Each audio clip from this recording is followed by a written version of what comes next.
Ladies and gentlemen, I have the honor to announce the arrival of the Secretary of State of the great state of Minnesota, the Honorable Steve Simon. Please rise.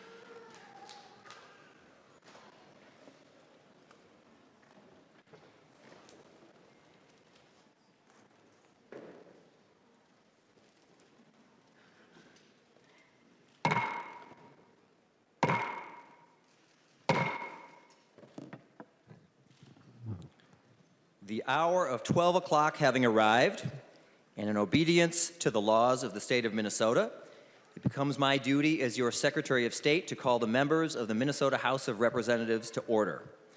I will appoint as Clerk Pro Tempore Representative-elect Paul Marquardt from District 4B.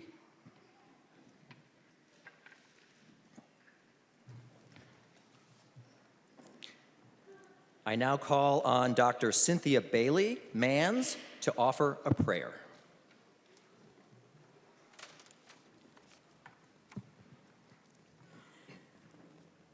I invite you to take a deep breath in and exhale.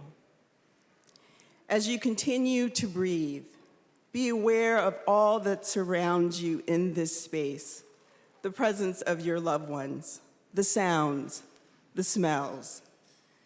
Be aware of the excitement, the anticipation, the fear coursing through your body. Allow this experience to seep into your muscles, into your heart, because as you do your sacred work, you will need to return here often to remember why you chose to serve society in this profound manner. And as you listen to the beating of your heart, know that you are exactly where you are meant to be. Today, you create a community where your lives are intertwined, rooted in the reality that human dignity and freedom for all are human rights, as each of us are made in the image and likeness of the sacred. Today, you accept the responsibility to advocate for all Minnesotans in a manner that is compassionate, fierce, and just. I pray you embody discernment, clarity, wisdom, courage, humility, the ability to imagine what is yet to be, and to work with each other in the messiness of I don't know. I pray you rest your mind, body, and spirit. I pray you allow yourselves to be transformed so that you can heal, unite, and restore the lives of Minnesotans through your presence and actions. By being here today, my life is intertwined with yours, and I am praying for you. And in my faith in God, my faith in you will not be deterred. You are exactly where you are meant to be. Amen. Amen. A fierce warrior for justice, Representative Tom Rukavina, is with us here in spirit. Let us honor him with a moment of silence.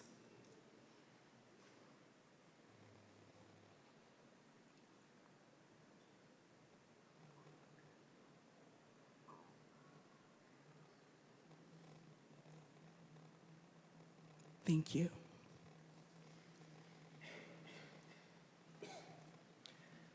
Our chaplain for today is Dr. Cynthia Bailey Mans from St. Joan of Arc Catholic Community Minneapolis, Minnesota. Members and guests, please remain standing for the Pledge of Allegiance to our flag.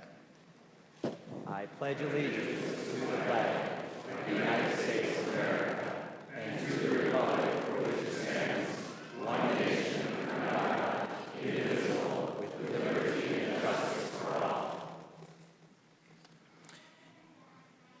The clerk, you may be seated.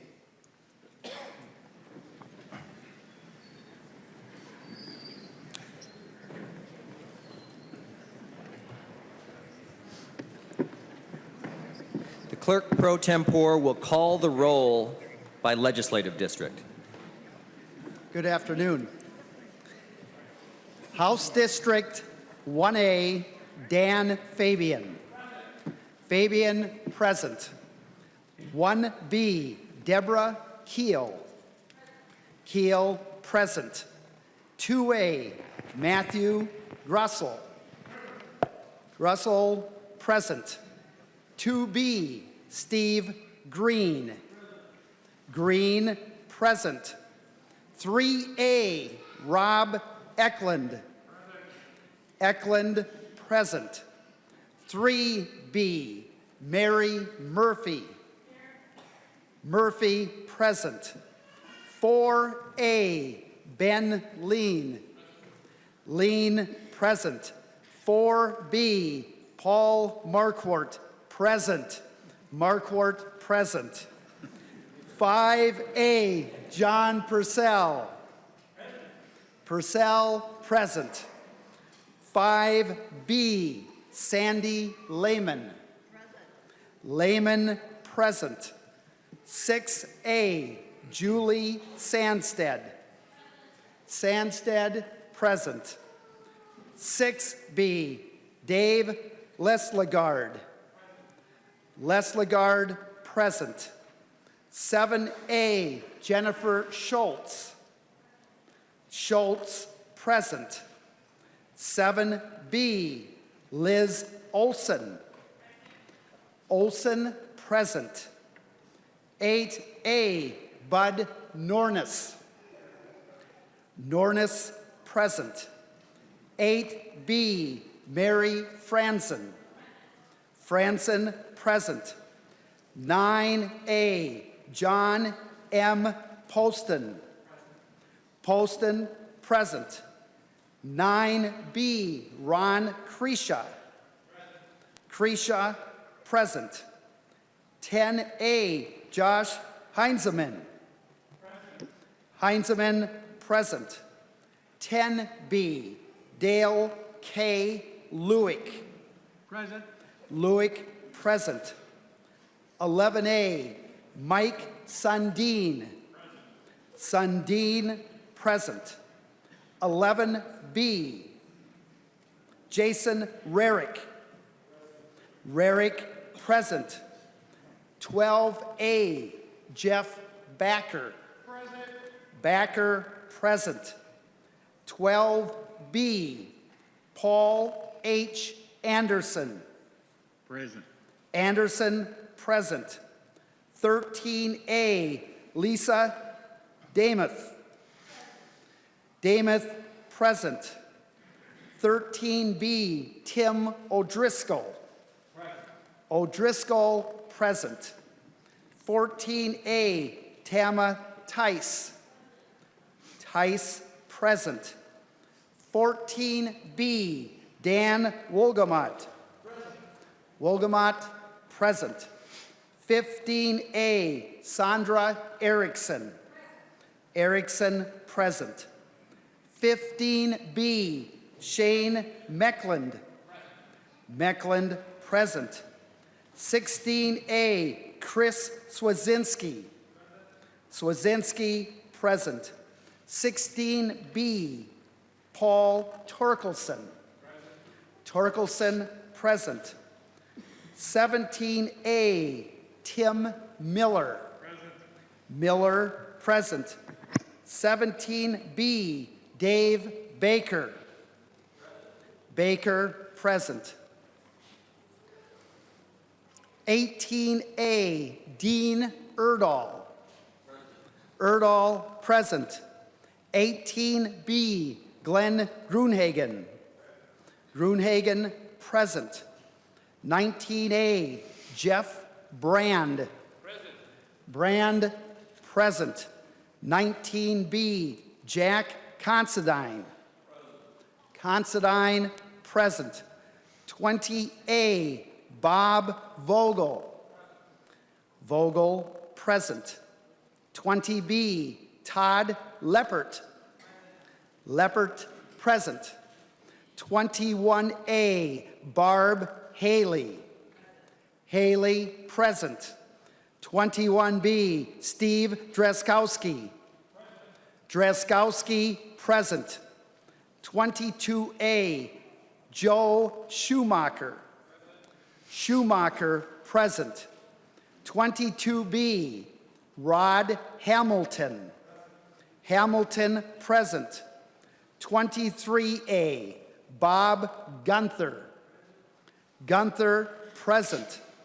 23B, Jeremy Munson. Munson, present. 24A, John Petersburg. Petersburg, present. 24B, Brian Daniels.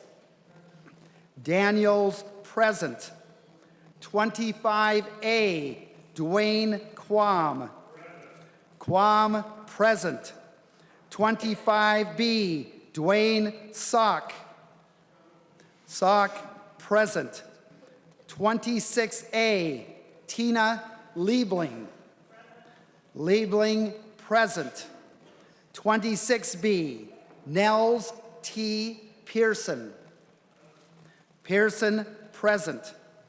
27A, Peggy Bennett. Bennett, present. 27B, Jean Poppy. Poppy, present. 28A, Gene Pulowski Jr. Pulowski, present. 28B, Gregory M. Davids. Davids, present. 29A, Joe McDonald. McDonald, present. 29B, Marion O'Neill. O'Neill, present.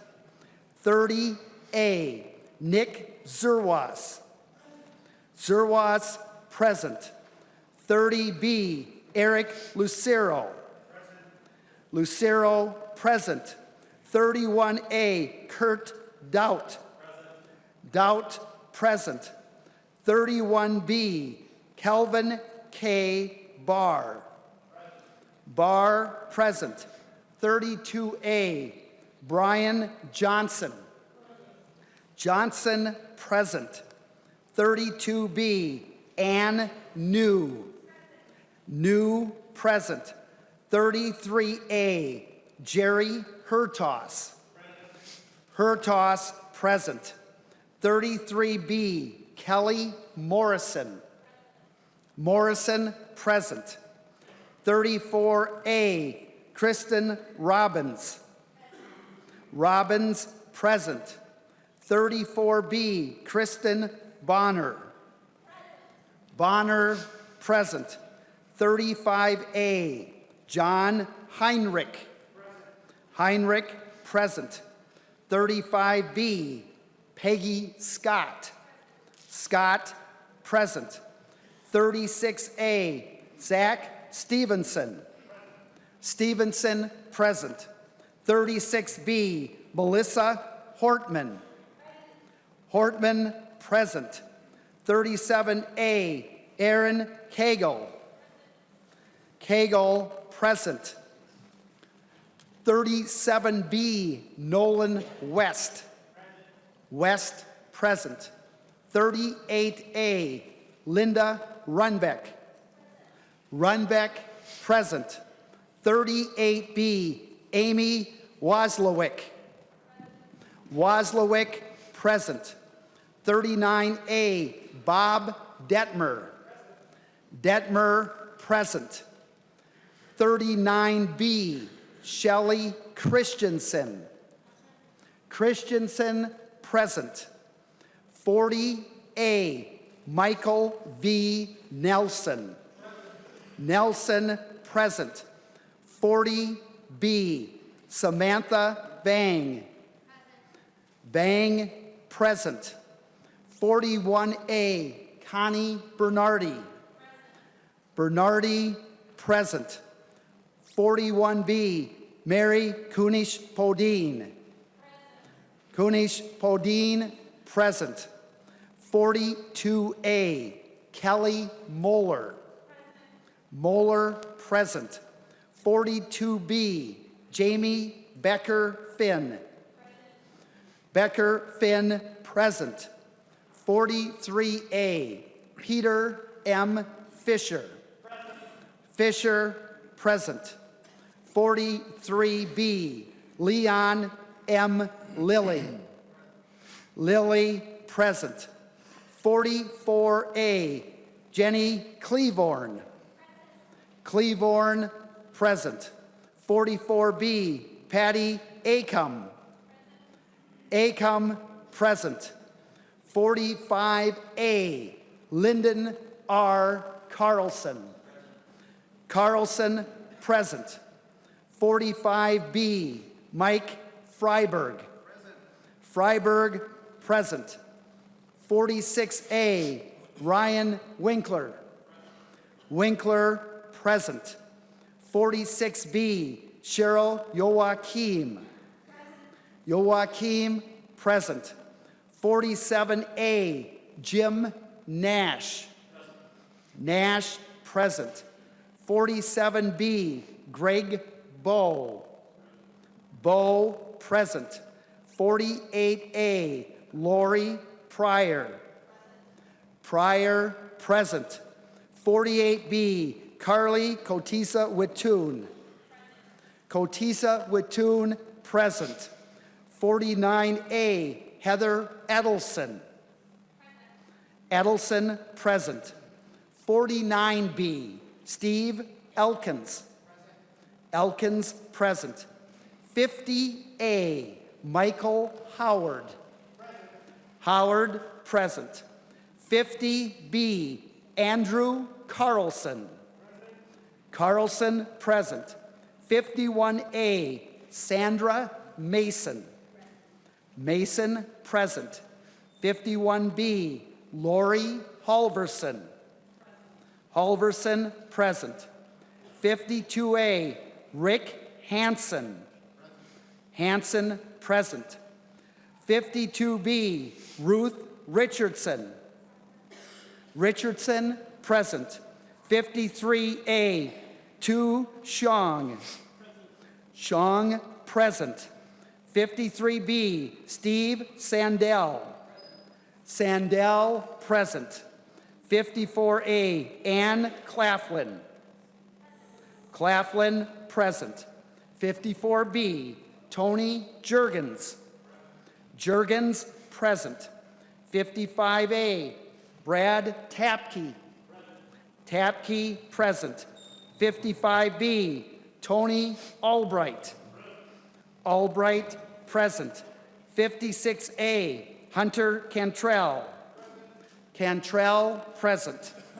56B, Elise Mann.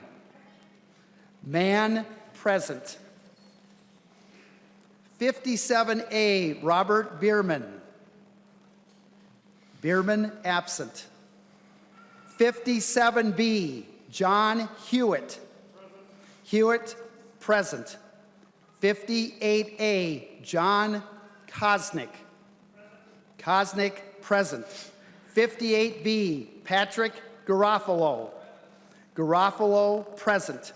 59A, Fu Lee. Lee, present. 59B, Raymond Dean.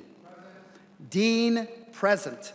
60A, Diane Loeffler. Loeffler, present.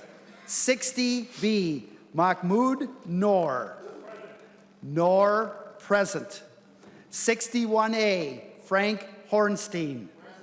Hornstein, present. 61B, Jamie Long. Long, present. 62A, Hodan Hassan. Hassan, present. 62B, Aisha Gomez. Gomez, present. 63A, Jim Davney. Davney, present. 63B, Jean Wagenius. Wagenius, present. 64A, Kali Herr. Herr, present. 64B, Dave Pinto. Pinto, present. 65A, Rena Moran. Moran, present. 65B, Carlos Mariani. Mariani, present. 66A, Alice Hausman. Hausman, present. 66B, John Lesh. Lesh, present. 67A, Tim Mahoney. Mahoney, present. 67B, Jay Zhang. Zhang, present.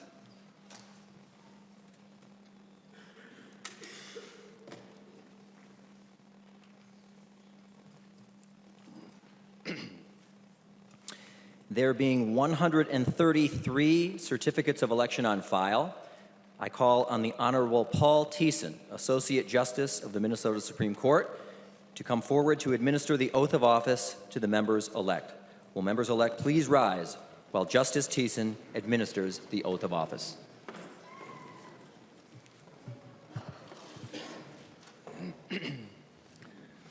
Please raise your right hands.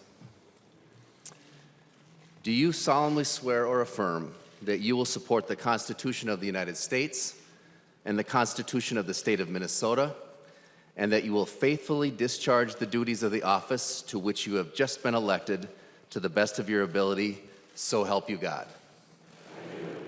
Congratulations.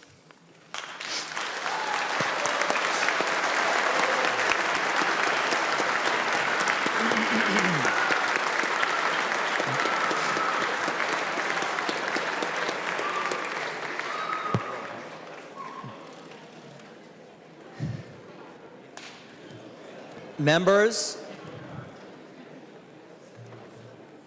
one and all, congratulations. And for new members, welcome to the Minnesota Legislature and welcome to Minnesota history. You will think about this moment often, whether you're here for 1 term or 20 terms. You have earned this. You've endured a lot of sacrifices, and so have your families.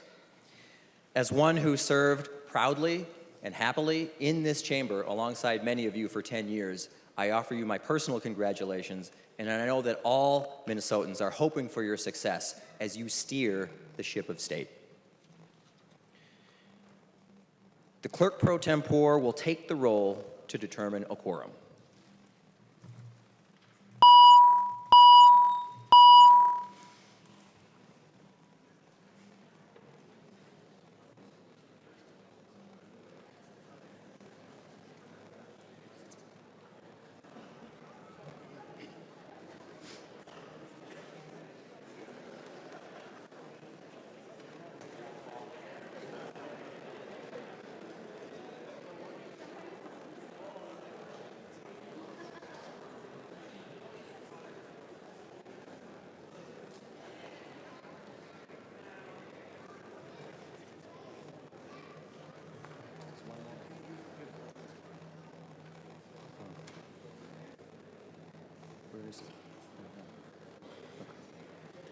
The clerk pro tempore will close the roll.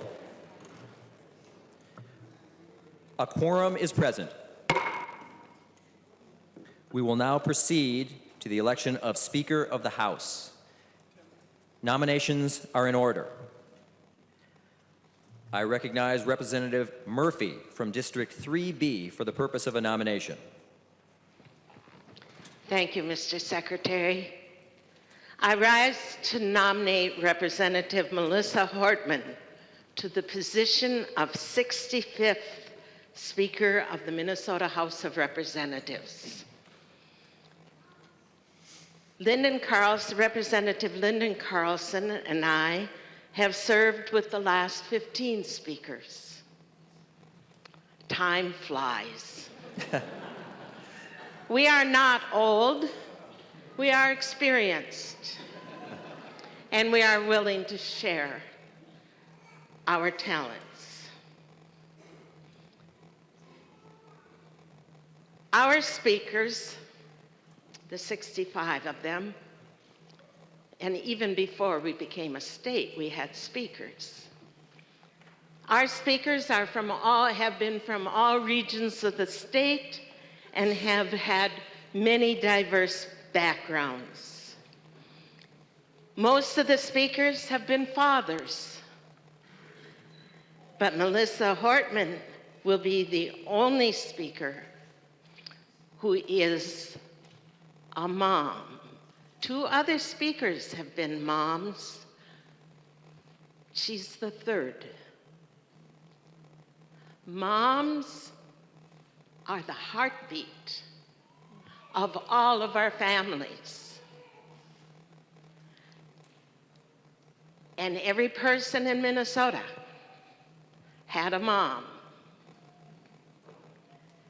And trust us, trust the mothers, because they have all the strengths that a strong speaker of the House of Representatives needs. I went around to many of you on both sides of the aisle in the last few days, and I made some phone calls about what qualities do we need for a strong speaker, a mindful speaker. And I heard most often the following things. The speaker needs wisdom, strength, must be focused, disciplined, have a sense of humor, have vision, thoughtful, calm, fair. Think about the youth. Inclusive, energetic, tough, innovative. The speaker has to be a listener and fun and promote civility. Now, I agree with almost all of those that are talents that Melissa has.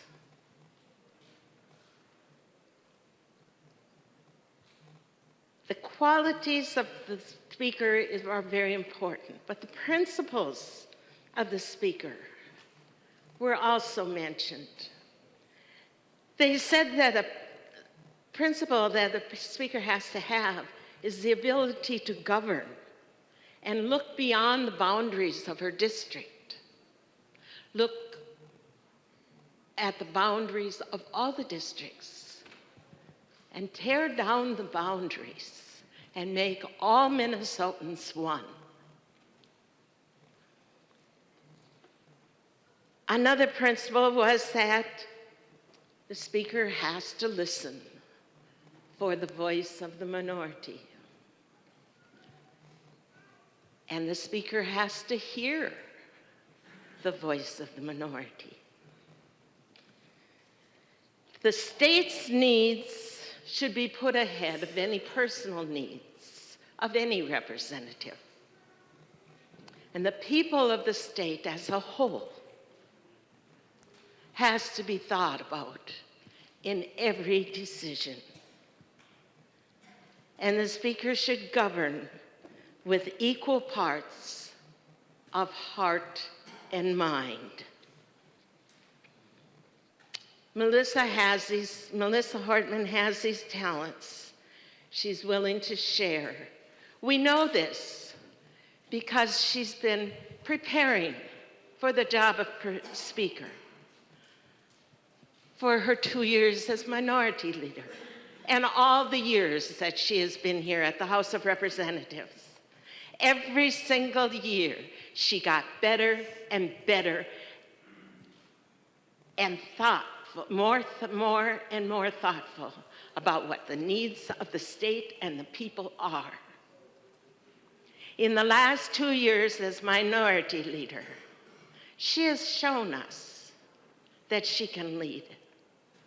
And during the past summer, she led the caucus with Liz Olson, Representative Liz Olson from Duluth, in bringing a group of representatives from the House of Representatives of the state of Minnesota across the state to listening sessions in small towns and townships and big cities and the suburbs and the woods and down the rivers, and listening to the people, of thousands of people that turned out for coffee sessions and the listening groups, and developing the Minnesota Values Plan.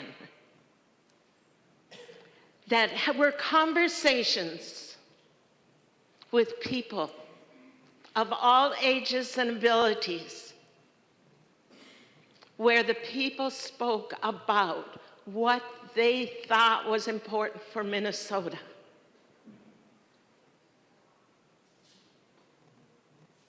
And in the next day to come that the House of Representatives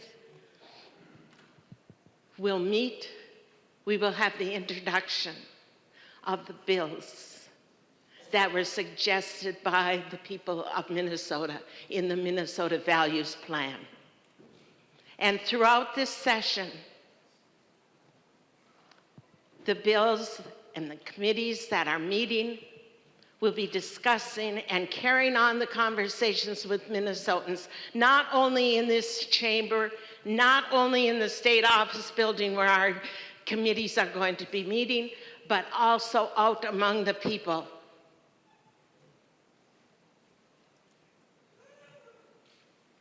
And we are going to continue to listen and continue to share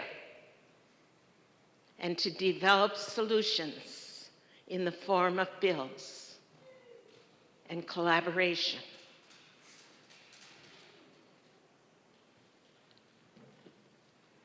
We know that people are involved. Everybody knows that. We were elected by the largest number of people ever to show up.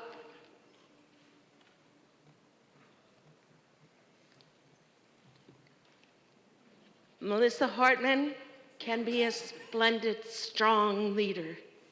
She's a woman after my own heart. She gave an assignment. She gave an assignment to our caucus members. And I'm giving it to our friends across the aisle in the minority caucus, because I love assignments. And she said to our caucus at our retreat, before session starts, I want every one of you to read this book, Who Moved My Cheese? And I went to the bookstore and I saw, holy cow, it cost $20. So I went to the library and checked their copy out, and then I read it. And I thought, hey, there's some solutions in here, or some suggestions in here of how we can make a strong House of Representatives like we've never seen before. We could work together and come up with an adventure. And I went to the used bookstore and I bought my copy for $6.95 so I'd have a permanent copy and then I return the library's copy. So anybody that wants to borrow it can. And I just will stop now and say, please join with me in an adventure to the future with the people of the state of Minnesota, with Melissa Hortman as our Speaker of the House.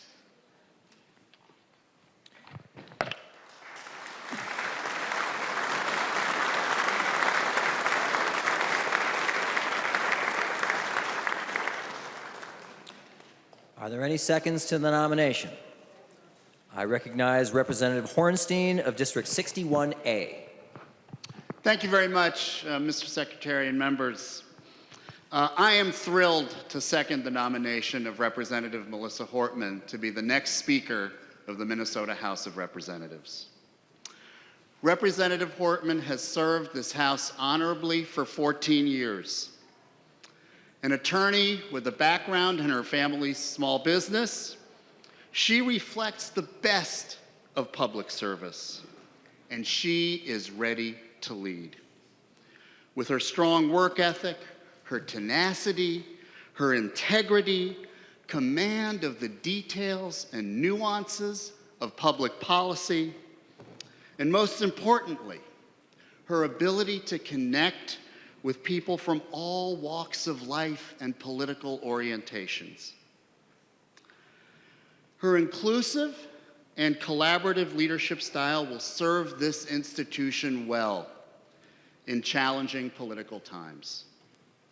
Now, nothing reflects those traits that I just mentioned more than Representative Hortman's path to winning her seat in the Minnesota House of Representatives. Now, you've all heard that adage that at first, if you don't succeed, try again. Well, in Representative Hortman's case, it was try, and try again. She won it on her third attempt. And the district she represents in Brooklyn Park is one that the pundits call a swing district. It's diverse both demographically and politically. And in representing that district, Representative Hortman has learned the value and importance of working on a bipartisan basis to solve problems, get results, and give all people a voice at the table of decision-making. Now, there are some special people who are joining us today on the House floor that know Representative Hortman as a daughter. They know me too, as a daughter, wife, and mother. We're so happy that her parents, Harry and Linda, are here today, her husband, Mark, her son, Colin, and daughter, Sophie. We know you are so proud of her, and we share your pride. Now, in Representative Hortman, we have a unique, collaborative leader in a political moment that demands both civility and inclusion.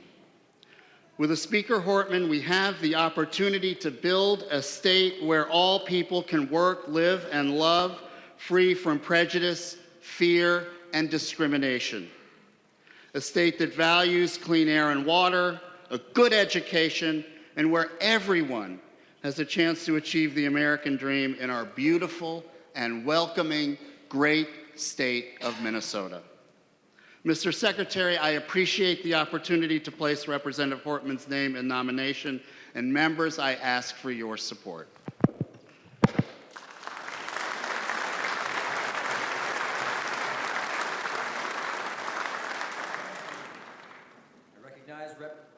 I recognize Representative Stevenson of District 36A. Mr. Secretary, it is a privilege and an honor beyond measure to second the nomination of my friend and mentor for over 15 years to be Speaker of the Minnesota House of Representatives. In fact, as a first-term member, I can honestly say that in all my time as a member of this House, I have never been so thrilled. And I am thrilled because I know the person we will have as our Speaker. Melissa Hortman is a person with an insightful and curious mind. She's someone for whom facts and evidence matter more than partisanship and ideology. Even better, Melissa is someone who knows her facts and evidence, who takes the time to study and research an issue before coming to a conclusion. She's someone who knows how important it is to listen to others and who isn't afraid to change her mind if she comes up with new information. Melissa Hortman is also a strong person. She has been tested and persisted. She will not tire or flag. She will never stop fighting for all of Minnesota. Those of us who are lucky to know Melissa well know that she is also a direct person who has little tolerance for needless delay or unnecessary ceremony. In fact, I have no doubt that she is right now wondering just when I'll wrap this up. So I will. Mr. Secretary, I'm joined today on the floor by my two little girls who are 6 and 3. In fact, they're actually on the floor at the moment. Parents of young children will understand that this is a difficult enterprise to have them sit this long. But in a few minutes, I'll make sure they come up to see, because I want them to see a strong and brilliant woman take that gavel and become Speaker of this House. Thank you.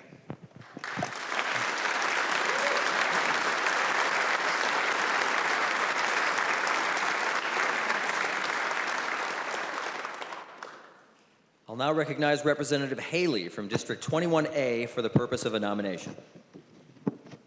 Thank you, Mr. Secretary. Members, I am honored to rise today to place in nomination Representative Kurt Daudt from District 31A to serve as Speaker of the Minnesota House of Representatives. Serving alongside Representative Daudt the last 2 years, I have seen his integrity and commitment to public service that he brings to this body. His dedication to delivering on the priorities of his constituents and of all Minnesotans has earned him the respect of his colleagues in this chamber. He has led the Minnesota House with humility and honesty and understanding. He knows that each member brings unique ideas to the Capitol, and he has strived to ensure that every voice has had the opportunity to be heard and that every member has had the chance to carry out their work on behalf of their constituents. I'm proud of the progress that Minnesota has made under Speaker Daudt's leadership. Working with both the Senate and the governor, we passed historic tax cuts that have now helped to boost Minnesota's economy and drive our unemployment rate to record lows. We successfully lowered healthcare costs in the individual market for 2 solid years in a row. We invested historic amounts of money in roads and bridge infrastructure, and we finally delivered funding on very key projects like 3 new veterans homes in Greater Minnesota, as well as funding Highway 14 and Highway 23. It's these priorities and accomplishments that we can continue to build on by electing Representative Daudt as House Speaker. We can count on him to advocate and deliver on the priorities of all Minnesotans. His leadership over the past 4 years makes me confident that he will continue and to work relentlessly to improve our state during the next 2. Again, I stand here proudly to ask you to join me in support of Kurt Daudt for Speaker of the House.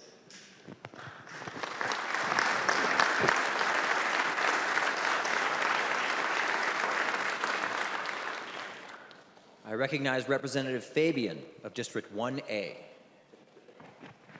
Thank you, Mr. Secretary. Welcome back, everyone.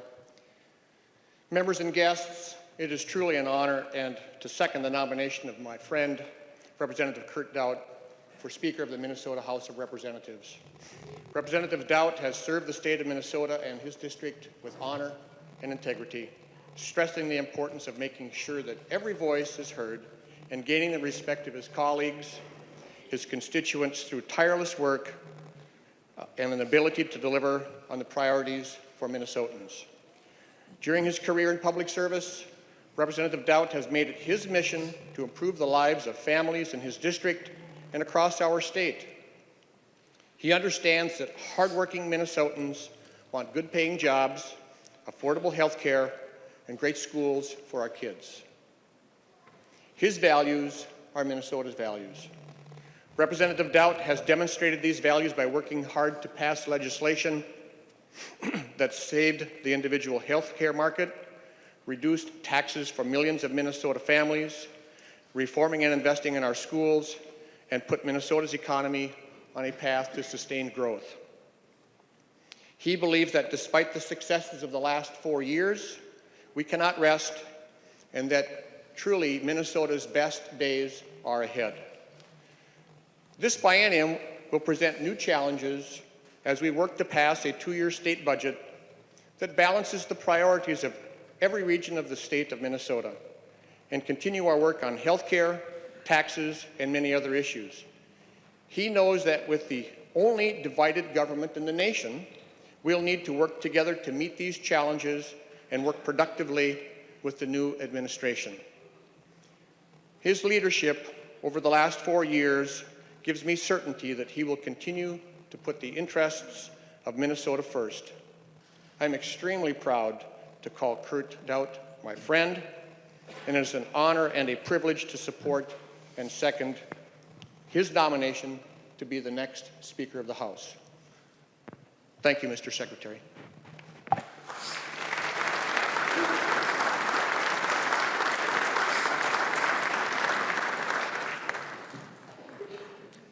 Are there any further nominations for Speaker of the House? Are there any further nominations? Are there any further nominations? If not, I declare the nominations closed. The 2 nominated candidates for Speaker of the House are Representative Hortman and Representative Doubt. The clerk pro tempore will call the roll on the election of Speaker of the House. The roll call will be in alphabetical order. Acom. Acom votes Hortman. Albright. Albright votes Doubt. Anderson. Anderson votes Doubt. Backer. Backer votes Doubt. Bonner. Bonner votes Hortman. Barr. Barr passes. Baker. Baker votes Doubt. Becker Finn. Becker Finn votes Hortman. Bennett. Bennett votes Doubt. Bernardi.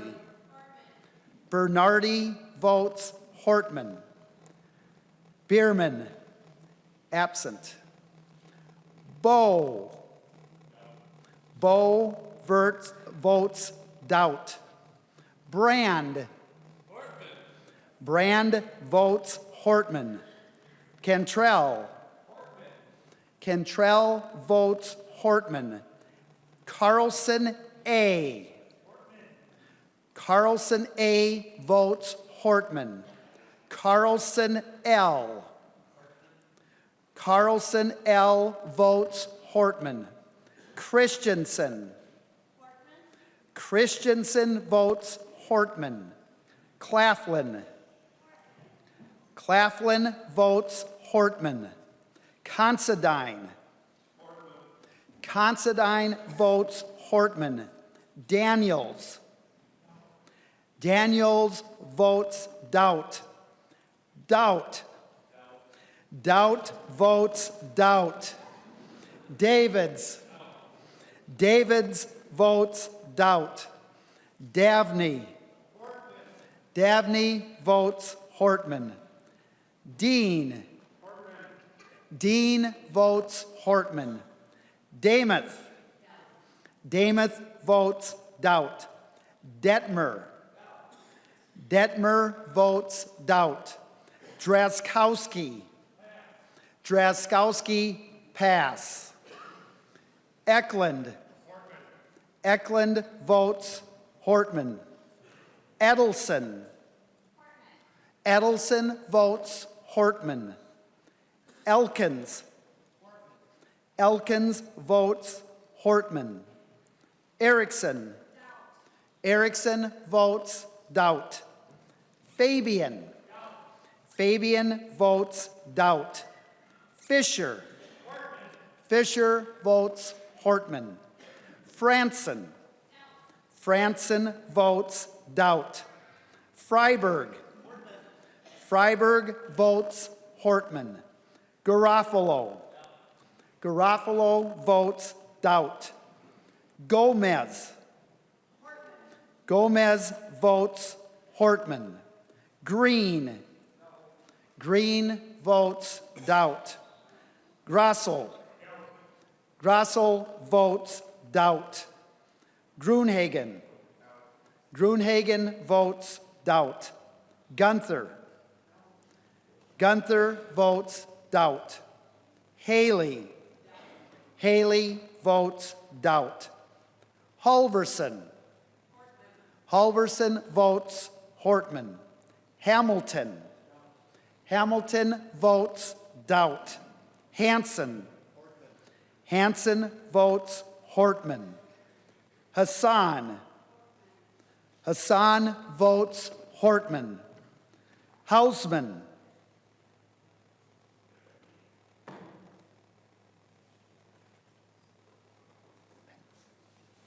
Hausman passes. Heinrich. Heinrich, doubt. Heinzelman. Heinzelman votes doubt. Herr. Herr votes Hortman. Hertos. Hertos votes doubt. Hornstein. Hornstein votes Hortman. Hortman. Hortman votes Hortman. Howard. Howard votes Hortman. Hewitt. Hewitt votes Hortman. Johnson. Johnson votes doubt. Jurgens. Jurgens votes doubt. Keel. Keel votes doubt. Cleavorn. Cleavorn votes Hortman. Cagle. Cagle votes Hortman. Kotisa Wittoon.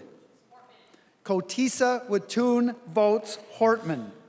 Kosnick. Kosnick votes doubt. Krisha. Krisha votes doubt. Kunish Podine.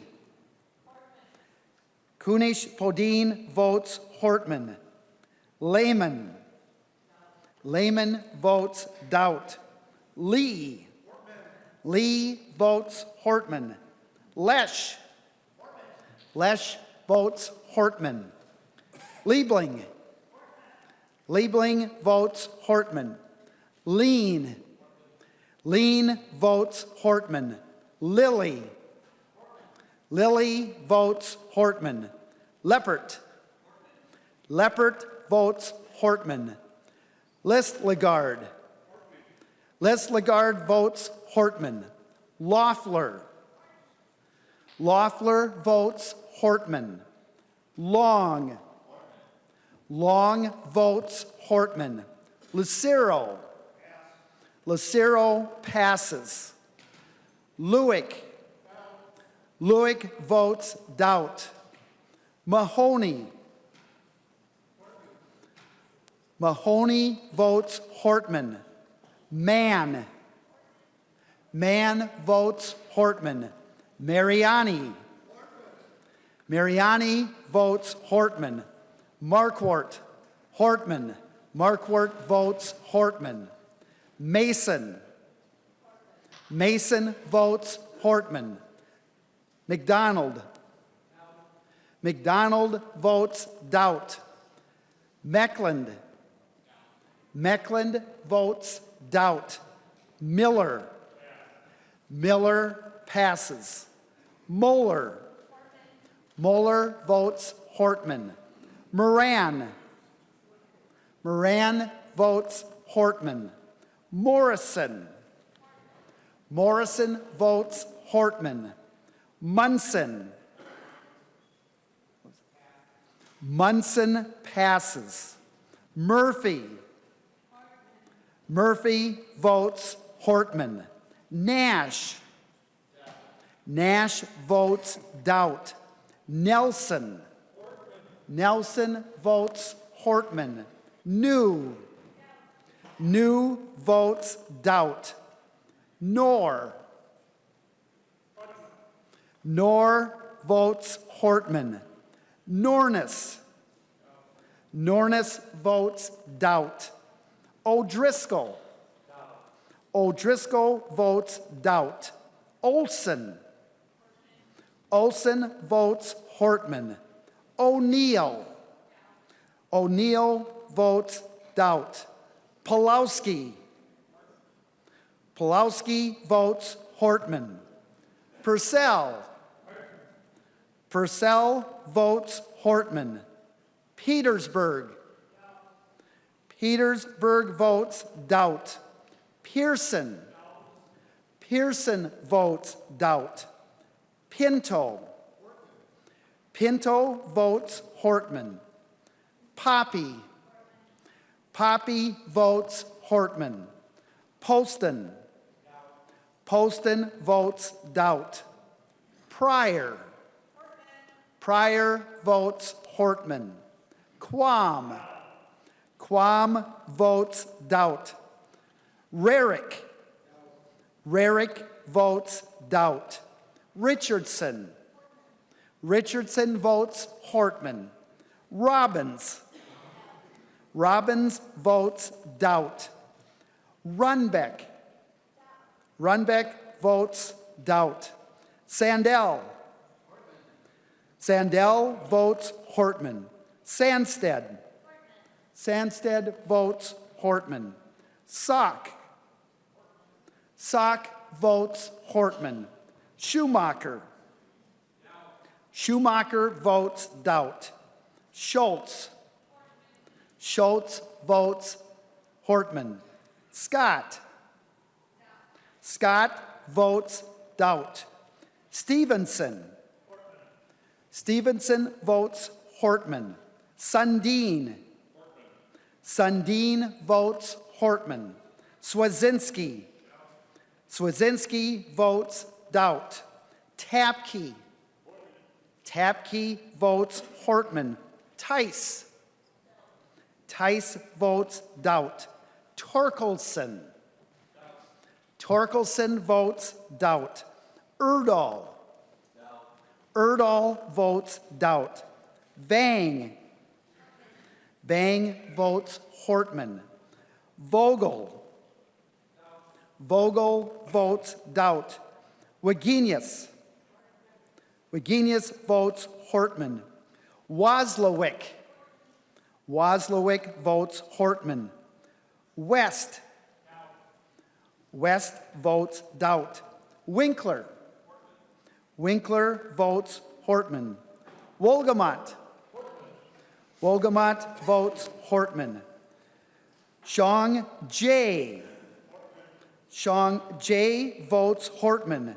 Shong T. Shong T votes Hortman. Joachim. Joachim votes Hortman. Surwas. Surwas votes doubt.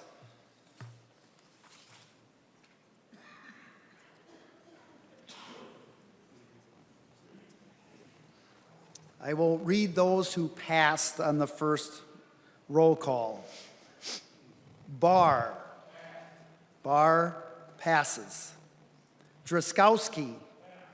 Driscowski passes. Hausman. Hausman passes. Lucero. Lucero passes. Miller.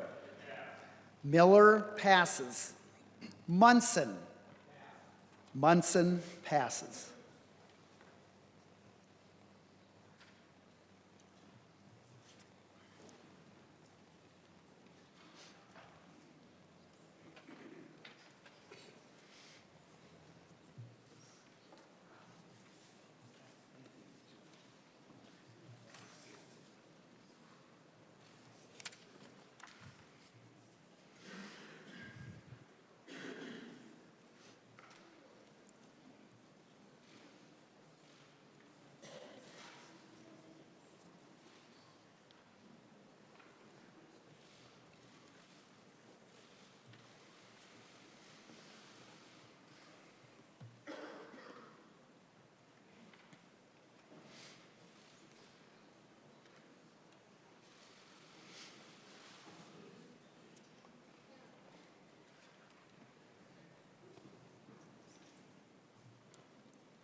The results of the roll call on the election of Speaker of the Minnesota House are as follows. Representative Hortman, 73 votes. Representative Doubt, 54 votes. I therefore declare Representative Hortman duly elected Speaker of the House of Representatives for the 2019-2020 session.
I have appointed the following members to a committee that just escorted the Speaker-elect to the rostrum. They were Representatives Garofalo, Poppy, Lilly, Hamilton, and Loeffler. I now call on the Honorable Paul Thiessen, Associate Justice of the Minnesota Supreme Court, to give the oath of office to the Speaker-elect.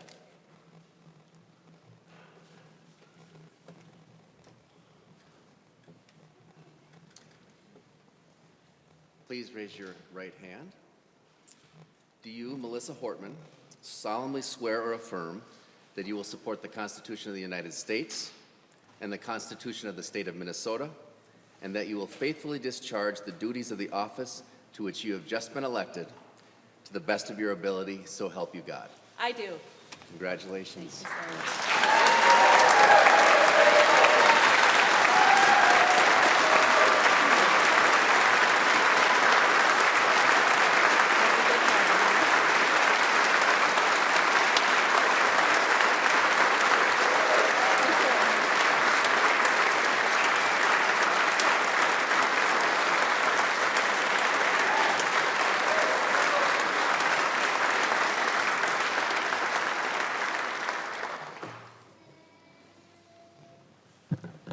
It is my great honor and privilege to present this gavel to you, Madam Speaker. Thank you.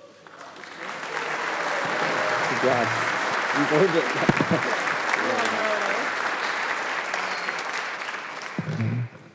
it. Shouldn't need it for a couple minutes. Well, thank you so much. I have so many thank yous today. Especially, I would like to thank Justice Paul Thiessen, former Speaker of the House, a brilliant leader who, when he led this body, kept our eyes always focused on the horizon. Thank you so much for being here today. Secretary of State Steve Simon, one of my classmates from 2004, and thank you to all of my classmates from 2004, not only for your public service, but for your friendship. We're always a little bit closer to the people we get elected the same year as.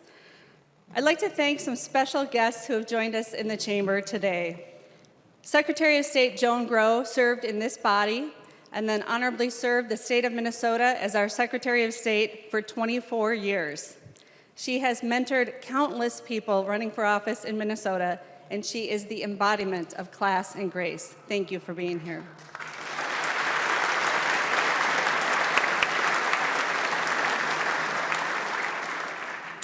I'd also like to thank former Speaker of the House, Margaret Anderson Kelleher, for teaching me to be a leader who lifts up others and provides opportunities for others to lead. Thank you so much for being here today.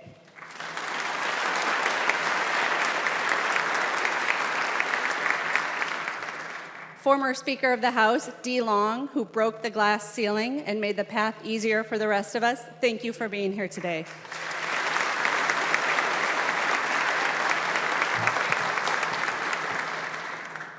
Thank you to the friends and families of all the members in this body.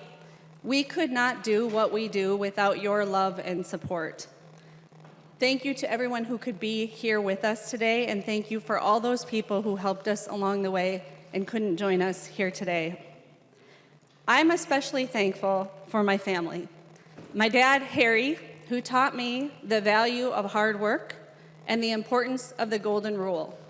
Whether it was the customers of our business, the employees of our business, our family, or members of our community, my dad always pushed me to live by the golden rule and think of things from the other person's point of view and treat people how I would want to be treated. Thank you, Dad.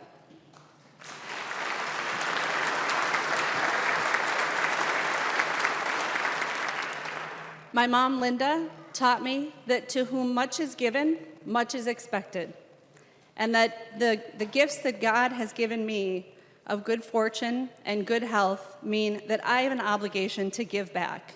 And she role modeled that my whole life. She was my Girl Scout leader. She was a volunteer at Park Terrace Elementary School, becoming the president of the Parent-Teacher Association. She gave countless hours to our church, St. Timothy's Catholic Church in Blaine, and really years of her life to the Children's Hospital Association. Thank you for role modeling public service for me.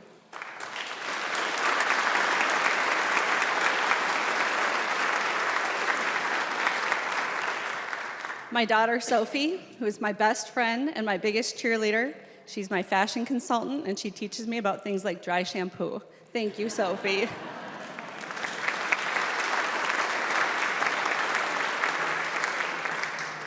My son, Colin, who's my little buddy, my 6'2" bearded little buddy, who taught me the most important thing a person can learn, which is to love your children completely and watch them bloom. Thank you, Colin.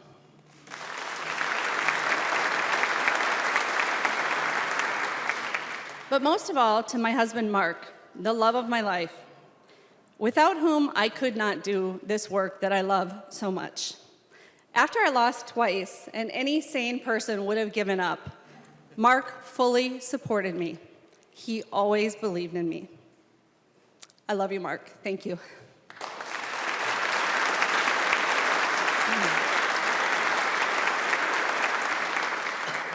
To my colleagues, thank you so much for entrusting me with the privilege and honor of being your speaker. Steve Swigum was the first speaker I served under, and I thought he did a really good job of showing us that the speaker is the speaker of the Minnesota House, not the speaker of the DFL House or the speaker of the Republican House, but the speaker of the Minnesota House.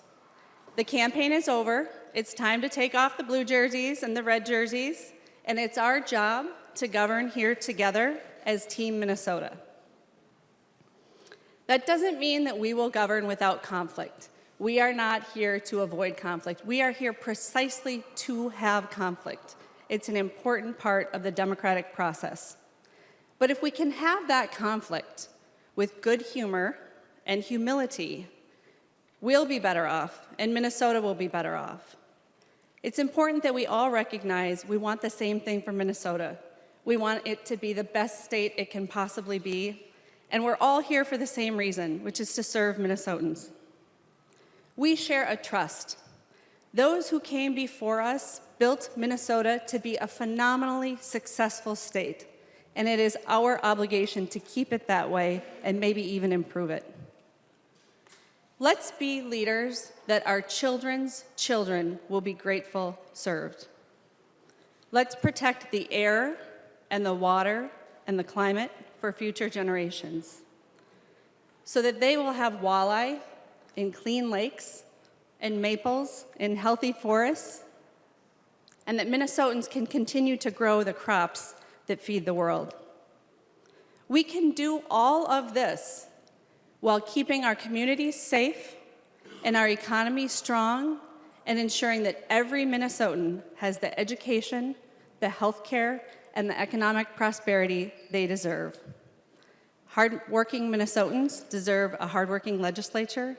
I look forward to the work and the challenges ahead. Let's get to work.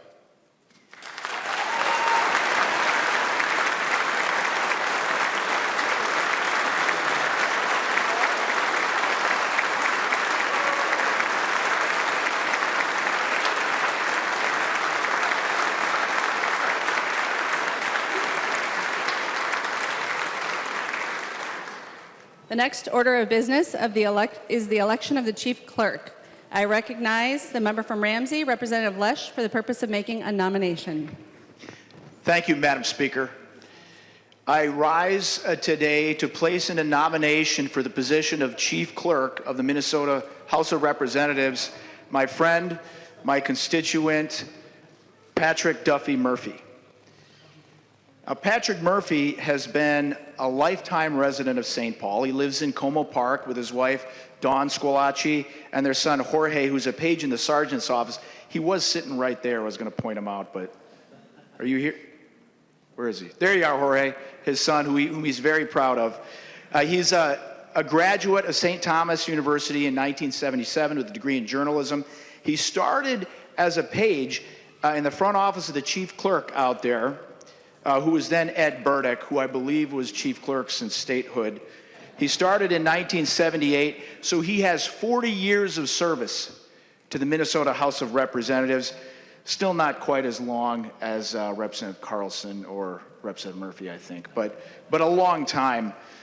He was promoted to House Journal editor at the front desk up there in 1981, and he was first elected first assistant chief clerk in 2005, and was reelected every biennium thereafter until the House elected him chief clerk in 2015 and again in 2017. Now, Mr. Murphy is an active member of the American Society of Legislative Clerks and Secretaries, and he's always excited to go to those meetings, aren't you? Because it sounds exciting to me. This Thursday, or this weekend, this building will be filled with Minnesota youth participating in YMCA's Youth in Government. And Patrick Murphy reminds us that the most important word in that title is youth. Now, these youth of the state of Minnesota will be sitting at all of your desks. They'll be sitting here and over in the Senate, and they'll be participating in model government, teaching our next generation leaders how to carry that mantle. And Patrick Murphy is a key participant in that and has been a volunteer for years. In fact, since 2008, he has served on the Minnesota YMCA Youth in Government State Board, for whom he is co-delegation director for Como Park High School, Highland Park High School, and St. Paul Central High Schools. Now, when he first began in this role over 12 years ago, Youth in Government had 0 delegations in St. Paul. And now it has 3 with over 80 students participating. He spends much of his time, talent, and treasure to ensure that this next generation is prepared to lead us with good policy that is crafted with integrity and foresight. Now, any of you who've served here for more than a term, you know that you are an irascible and mercurial rabble, but for the past 4 years, Mr. Murphy has handled your shenanigans like a pro surfer rides a wave. He is a Minnesotan of distinction whose public service has earned him the admiration of his colleagues and whose tenacious professionalism has earned him another term as our chief clerk. So, Madam Speaker, I am honored to place the name of Patrick Duffy Murphy into nomination as the chief clerk of the Minnesota House of Representatives. Representative Lesh nominates Patrick Duffy Murphy for the office of Chief Clerk of the Minnesota House of Representatives. I recognize Representative Doubt from District 31A to second the nomination. Thank you, Madam Speaker and members. It is my honor, and I'm very proud to second the nomination of my friend Pat Murphy to continue his service as our Chief Clerk here in the Minnesota House of Representatives. Having worked closely with Pat during my 4 years as Speaker, His character, his integrity, his dedication to this institution are evident to all who meet and work with him. Pat started as a page in the House back in 1978. I was 5.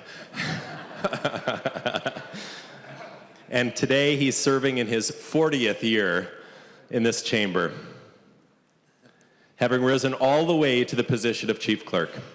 Pat, just like the rest of our nonpartisan front desk staff, work long hours with exceptional professionalism to make this House run, and allowing all of us to do the work on behalf of our constituents and to do the people's work. We are successful because of people like Pat, and I once again am proud to second the nomination for Pat Murphy to continue his distinguished service as Chief Clerk of the Minnesota House of Representatives. Representative Doubt seconds the nomination of Patrick Duffy Murphy for the office of Chief Clerk. Are there any further nominations? Are there any further nominations? Are there any further nominations? If not, I declare the nominations closed. The Clerk Pro Tem will call the roll on the election of the Chief Clerk. Acom. Acom votes Murphy. Albright. Albright votes Murphy. Anderson. Anderson votes Murphy. Backer. Backer votes Murphy. Bonner. Bonner votes Murphy. Barr. Barr votes Murphy. Baker. Baker votes Murphy. Becker Finn.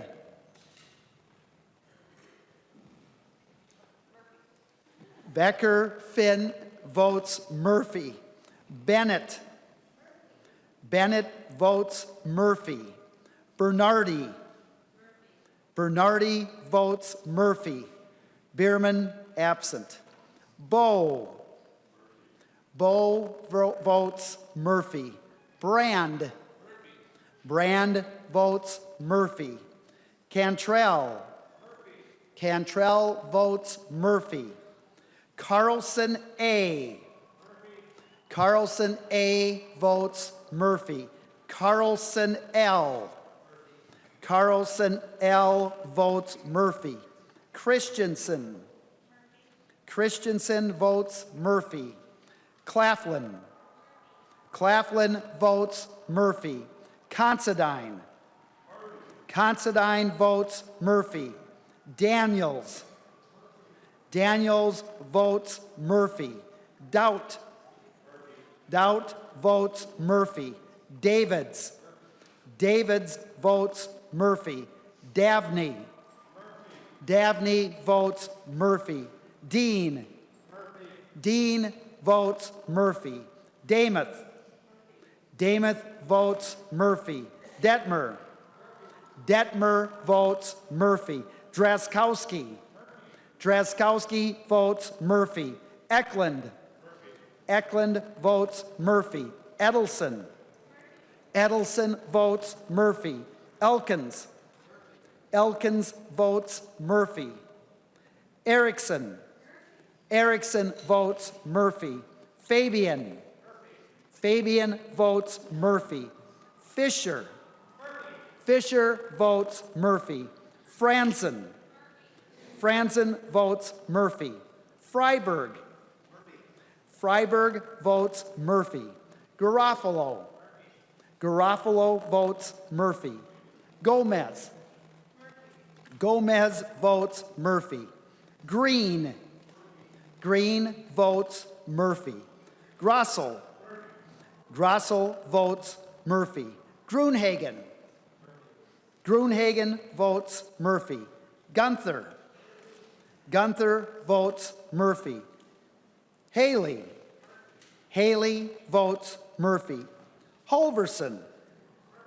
Halverson votes Murphy. Hamilton. Hamilton votes Murphy. Hanson. Hanson votes Murphy. Hassan. Hassan votes Murphy. Hausman. Hausman votes Murphy. Heinrich. Heinrich votes Murphy. Heinzeman. Heinzeman votes Murphy. Her votes Murphy. Hertos. Hertos votes Murphy. Hornstein. Hornstein votes Murphy. Howard. Howard votes Murphy. Hewitt. Hewitt votes Murphy. Johnson. Johnson votes Murphy. Jurgens. Jurgens votes Murphy. Keel. Keel votes Murphy. Cleaborn. Cleaborn votes Murphy. Cagle. Cagle votes Murphy. Kotisa Watoon. Kotisa Watoon votes Murphy. Kosnick.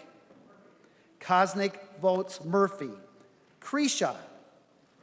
Krisha votes Murphy.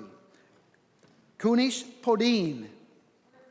Kunish Podine votes Murphy. Lehman. Lehman votes Murphy. Lee. Lee votes Murphy. Lesh. Lesh votes Murphy. Liebling. Liebling votes Murphy. Lean. Lean votes Murphy. Lily. Lily votes Murphy. Leppert. Leppert votes Murphy. Lesligard. Lesligard votes Murphy. Loeffler. Loeffler votes Murphy. Long. Long votes Murphy. Lucero. Lucero votes Murphy. Lewick. Lewick votes Murphy.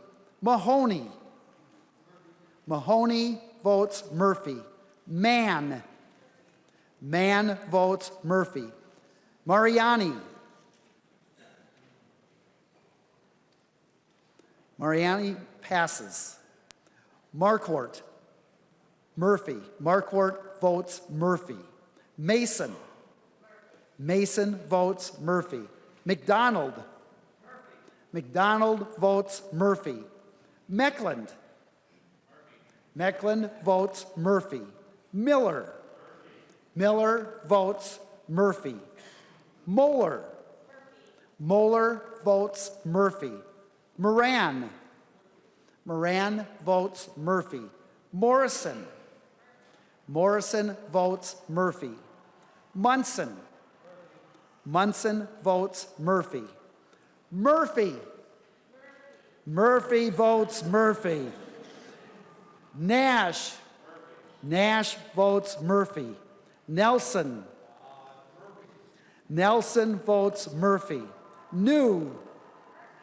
New votes Murphy. Nor. Nor votes Murphy. Nornis. Nornis votes Murphy. O'Driscoll. O'Driscoll votes Murphy. Olson. Olson votes Murphy. O'Neill. O'Neill votes Murphy. Pulowski. Pulowski votes Murphy. Purcell. Purcell votes Murphy. Petersburg. Petersburg votes Murphy. Pearson. Pearson votes Murphy. Pinto. Pinto votes Murphy. Poppy. Poppy votes Murphy. Poston. Poston votes Murphy. Pryor. Pryor votes Murphy. Quam. Quam votes Murphy. Rarick. Rarick votes Murphy. Richardson. Richardson votes Murphy. Robbins. Robbins votes Murphy. Runbeck. Runbeck votes Murphy. Sandell. Sandell votes Murphy. Sandsted. Sandsted votes Murphy. Salk. Salk votes Murphy. Schumacher. Schumacher votes Murphy. Schultz. Schultz votes Murphy. Scott. Scott votes Murphy. Stevenson. Stevenson votes Murphy. Sundin. Sundin votes Murphy. Swazinski. Swazinski votes Murphy. Tapke. Tapke votes Murphy. Tice. Tice votes Murphy. Torkelson. Torkelson votes Murphy. Erdahl. Erdahl votes Murphy. Vang. Vang votes Murphy. Vogel. Vogel votes Murphy. Wagenius. Wagenius votes Murphy. Wozlowick. Wozlowick votes Murphy. West. West votes Murphy. Winkler. Winkler votes Murphy. Wolgamott. Wolgamott votes Murphy. Xiang Jie. Xiang Jie votes Murphy. Xiang T. Xiang T votes Murphy. Joachim. Joachim votes Murphy. Zerwas. Zerwas votes Murphy. Speaker Hortman. Speaker Hortman votes Murphy.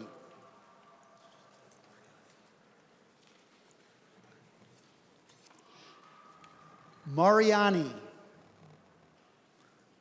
Passes.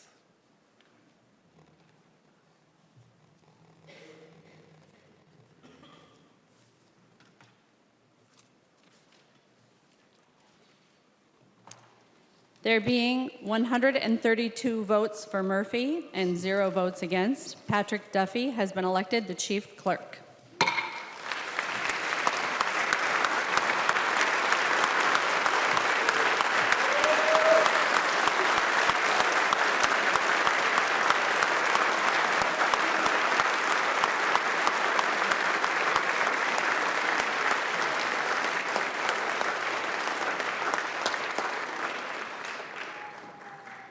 Will the Chief Clerk-elect please come forward to take the oath of office? Please raise your right hand. Do you solemnly swear or affirm that you will support the Constitution of the United States and the Constitution of the State of Minnesota, and that you will faithfully discharge the duties of the office to which you have just been elected to the best of your ability, so help you God? I do. Thank you. Congratulations.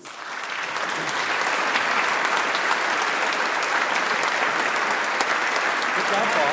Yes. Thank you, sir. Thank you.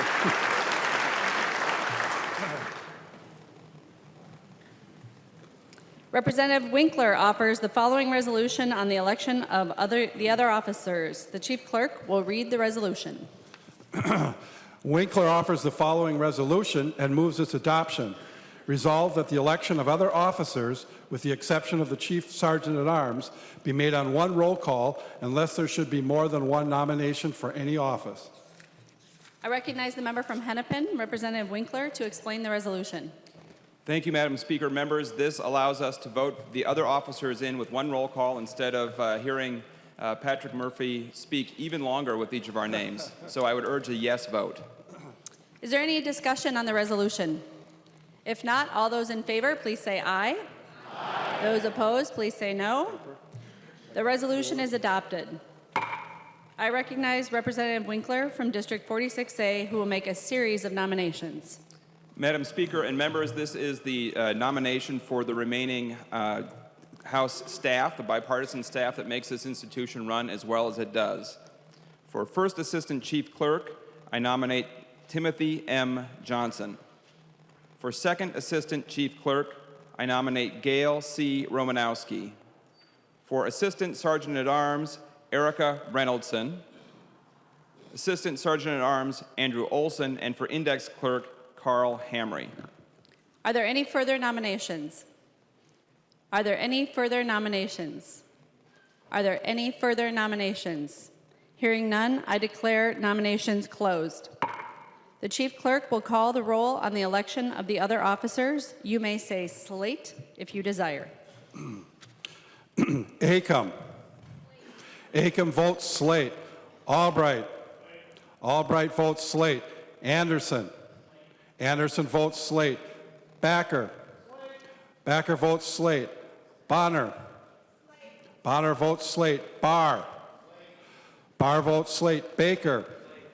Baker votes slate. Becker Finn. Becker Finn votes slate. Bennett. Bennett votes slate. Bernardi. Bernardi votes slate. Bierman. Absent. Bowe. Bowe votes slate. Brand. Brand votes slate. Cantrell. Cantrell votes slate. Carlson A. Carlson A votes slate. Carlson L. Carlson L votes slate. Christensen. Christensen votes slate. Claflin. Claflin votes slate. Considine. Considine votes slate. Daniels. Daniels votes slate. Doubt. Doubt votes slate. Davids. Davids votes slate. Davney. Davney votes slate. Dean. Dean votes slate. Damath. Damath votes slate. Detmer. Detmer votes slate. Drazkowski. Drazkowski votes slate. Eklund. Eklund votes slate. Edelson. Edelson votes slate. Elkins. Elkins votes slate. Erickson. Erickson votes slate. Fabian. Fabian votes slate. Fisher. Fisher votes slate. Franson. Franson votes slate. Freiberg. Freiberg votes slate. Garofalo. Garofalo votes slate. Gomez. Gomez votes slate. Green. Green votes slate. Grossel. Grossel votes slate. Grunhagen. Grunhagen votes slate. Gunther. Gunther votes slate. Haley. Haley votes slate. Halverson. Halverson votes slate. Hamilton. Hamilton votes slate. Hanson. Hanson votes slate. Hassan. Hassan votes slate. Hausman. Hausman? Slate. Hausman votes slate. Heinrich. Heinrich votes slate. Heinzemann. Heinzemann votes slate. Herr votes slate. Hertas. Hertas votes slate. Hornstein. Hornstein votes slate. Howard. Howard votes slate. Hewitt. Hewitt votes slate. Johnson. Johnson votes slate. Jurgens. Jurgens votes slate. Keel. Keel votes slate. Cleavorn. Cleavorn votes slate. Cagle. Cagle votes slate. Kautiza Watun. Kautiza Watun votes slate. Kosnick. Kosnick votes slate. Kreshaw. Kreshaw votes slate. Kunish Podine. Kunish Podine votes slate. Lehman. Lehman votes slate. Lee. Lee votes slate. Lesh. Lesh votes slate. Liebling. Liebling votes slate. Lean. Lean votes slate. Lilly. Lilly votes slate. Lippert. Lippert votes slate. Liz Lagarde. Liz Lagarde votes slate. Loeffler. Loeffler votes slate. Long. Long votes slate. Lucero. Lucero votes slate. Lewick. Lewick votes slate. Mahoney. Mahoney votes slate. Mann. Mann votes slate. Mariani. Marquardt. Marquardt votes slate. Mason. Mason votes slate. McDonald. McDonald votes slate. Mecklin. Mecklin votes slate. Miller. Miller votes slate. Moeller. Moeller votes slate. Moran. Moran votes slate. Morrison. Morrison votes slate. Munson. Munson votes slate. Murphy. Murphy votes slate. Nash. Nash votes slate. Nelson. Nelson votes slate. New. New votes slate. Knorr. Knorr votes slate. Norness. Nordness votes slate. O'Driscoll. O'Driscoll votes slate. Olson. Olson votes slate. O'Neill. O'Neill votes slate. Pulowski. Pulowski votes slate. Purcell. Purcell votes slate. Petersburg. Petersburg votes slate. Pearson. Pearson votes slate. Pinto. Pinto votes slate.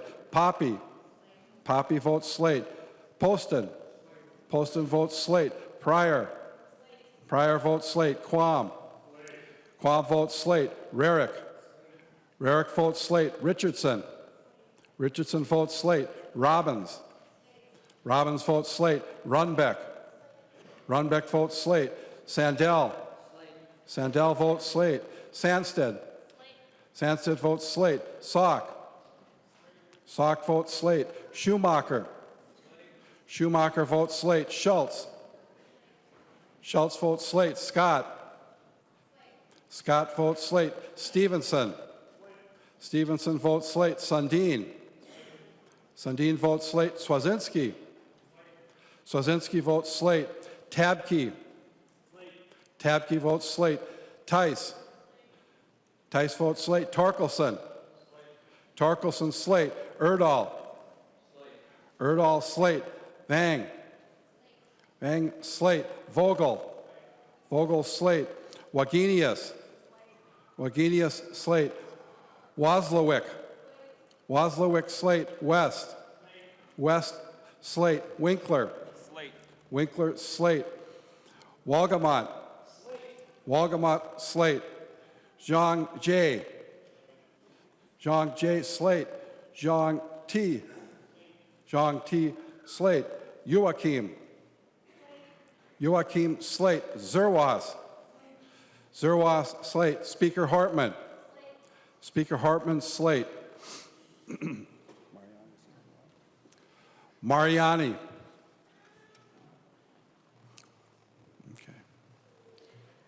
A majority of those members having voted for slate, I therefore declare those nominated have been duly elected. Will you please come forward to take the oath of office?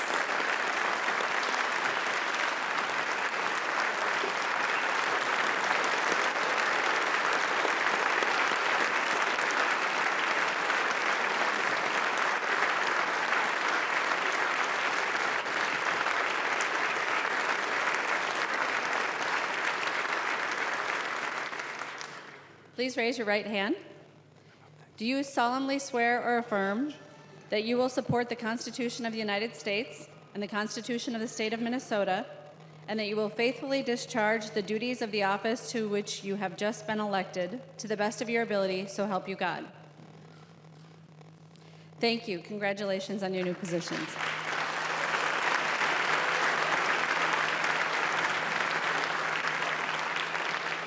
The next order of business is the election of the Chief Sergeant at Arms. I recognize Representative Winkler from District 46A for the purpose of a nomination. Madam Speaker and members, I nominate Robert Bob Meyerson for the Chief Sergeant at Arms position. We all who have been here for any length of time know that Mr. Meyerson is a strictly nonpartisan, helpful, respected person in this institution. He's one of the best additions that I've seen in the time that I have served here, and I personally want to commend Representative Doubt and the House Republican majority for having brought Mr. Meyerson in to serve as our Chief Sergeant at Arms. A few things you might like to know about our Chief Sergeant at Arms. He served for 28 years in the Minnesota State Patrol from 1986 to 2015, including stints on the Governor's Security Detail. He protects our postage stamps in the State Capitol building. And I'm not even going to tell you how many thousands of dollars worth of postage stamps are sitting down in the basement of the state office building, but he has the only key. I also spent a little time visiting with Mr. Meyerson today and learned a couple of interesting things. First of all, he likes fishing up north at his place. That's not so unusual in Minnesota. But he is also a phenomenal singer. In fact, he has sung the national anthem to open Minnesota Twins games 27 times. And I think Vikings and other games as well. So, Madam Speaker, we typically open our days with a Pledge of Allegiance to the flag. But one of these days, if we wanted to try out the Star-Spangled Banner, I have a candidate in mind, and I would urge members to vote for Robert Meyerson to be the Chief Sergeant at Arms. Thank you.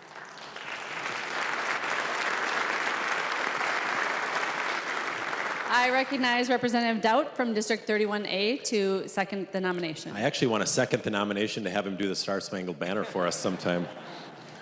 No, it's my honor, and I'm very proud to second the nomination for Bob Meyerson to continue to serve as our Chief Sergeant at Arms. He has done a phenomenal job. Bob served the state of Minnesota as a law enforcement officer for 34 years before coming to the Minnesota House. And 4 years ago, when I was elected Speaker, one of the first decisions I made was to take our Sergeant at Arms office to a permanent, nonpartisan office, and really with an emphasis on security and safety, and that's why we drew on someone who had such an extensive law enforcement background. Bob and his team have done a great job in their work to make the Sergeant's office as professional and well-run operation, and ensuring that the state office building and our chambers are safe places for us to carry out the people's work and a safe place for the public to visit every day here at the Capitol. So it's my honor to second the nomination of Bob Meyerson to continue to serve as our Chief Sergeant at Arms. Are there any further nominations? Are there any further nominations? Are there any further nominations? Hearing none, I declare nominations are closed. The clerk will call the roll on the election of the Chief Sergeant at Arms. Acom. Acom votes Meyerson. Albright. Albright, Meyerson. Anderson. Anderson, Meyerson. Backer. Backer, Meyerson. Bonner. Bonner, Meyerson. Barr. Barr, Meyerson. Baker. Baker, Meyerson. Becker, Finn. Becker, Finn, Meyerson. Bennett. Bennett, Meyerson. Bernardi. Bernardi, Meyerson. Bierman. Bow. Bow votes Meyerson. Brand. Brand votes Meyerson. Cantrell. Cantrell votes Meyerson. Carlson A. Carlson A votes Meyerson. Carlson L. Carlson L votes Meyerson. Christensen. Christensen votes Meyerson. Claflin. Claflin votes Meyerson. Considine. Considine votes Meyerson. Daniels. Daniels. Daniels votes Meyerson. Doubt. Doubt votes Meyerson. Davids. Davids votes Meyerson. Davney. Davney votes Meyerson. Dean. Dean votes Meyerson. Damuth. Damuth votes Meyerson. Detmer. Detmer votes Meyerson. Drazkowski. Drazkowski, Meyerson. Eklund. Eklund, Meyerson. Edelson. Edelson, Meyerson. Elkins. Elkins, Meyerson. Erickson. Erickson, Meyerson. Fabian. Fabian, Meyerson. Fisher. Fisher, Meyerson. Franzen.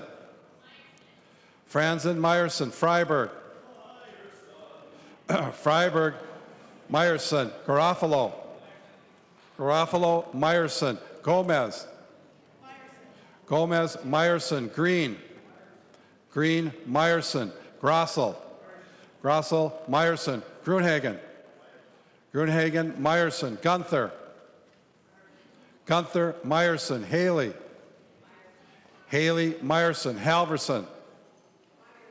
Halverson, Meyerson. Hamilton. Hamilton, Meyerson. Hanson. Hanson, Meyerson. Hassan. Hassan, Meyerson. Hausman. Hausman, Meyerson. Heinrich. Heinrich, Meyerson. Heinzeman. Heinzeman, Meyerson. Herr. Herr, Meyerson. Hertos. Hertos, Meyerson. Hornstein. Hornstein, Meyerson. Howard. Howard, Meyerson. Hewitt. Hewitt, Meyerson. Johnson. Johnson, Meyerson. Juergens. Juergens, Meyerson. Keel. Keel, Meyerson. Cleavorn. Cleavorn, Meyerson. Cagle. Cagle, Meyerson. Katis Wittun. Katiswatun, Meyerson. Kosnick. Kosnick, Meyerson. Kreshaw. Kreshaw, Meyerson. Kunish, Podine. Kunish, Podine, Meyerson. Lehman. Lehman, Meyerson. Lee. Lee, Meyerson. Lesh. Lesh, Meyerson. Liebling. Liebling, Meyerson. Lean. Lean, Meyerson. Lilly. Lilly, Meyerson. Lippert. Lippert, Meyerson. Lislegard. Lislegard, Meyerson. Loeffler. Loeffler, Meyerson. Long. Long, Meyerson. Lucero. Lucero, Meyerson. Lewick. Lewick, Meyerson. Mahoney. Mahoney, Meyerson. Mann. Mann, Meyerson. Mariani. Marquardt. Marquardt, Meyerson. Mason. Mason, Meyerson. McDonald. McDonald, Meyerson. Mecklin. Mecklin, Meyerson. Miller. Miller, Meyerson. Moeller. Moeller, Meyerson. Moran. Moran, Meyerson. Morrison. Morrison, Meyerson. Munson. Munson, Meyerson. Murphy. Murphy, Meyerson. Nash.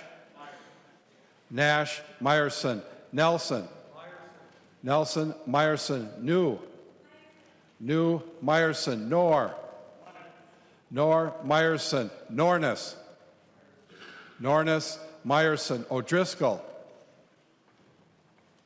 O'Driscoll, Meyerson. Olson. Olson, Meyerson. O'Neill. O'Neill, Meyerson. Pulowski. Pulowski, Meyerson. Purcell. Purcell, Meyerson. Petersburg. Petersburg, Meyerson. Pearson. Pearson, Meyerson. Pinto. Pinto, Meyerson. Poppy. Poppy, Meyerson. Poston. Poston, Meyerson. Pryor. Pryor, Meyerson. Quam. Quam, Meyerson. Rarick. Rarick, Meyerson. Richardson. Richardson, Meyerson. Robbins. Robbins, Meyerson. Runbeck. Runbeck, Meyerson. Sandell. Sandell, Meyerson. Sandsted.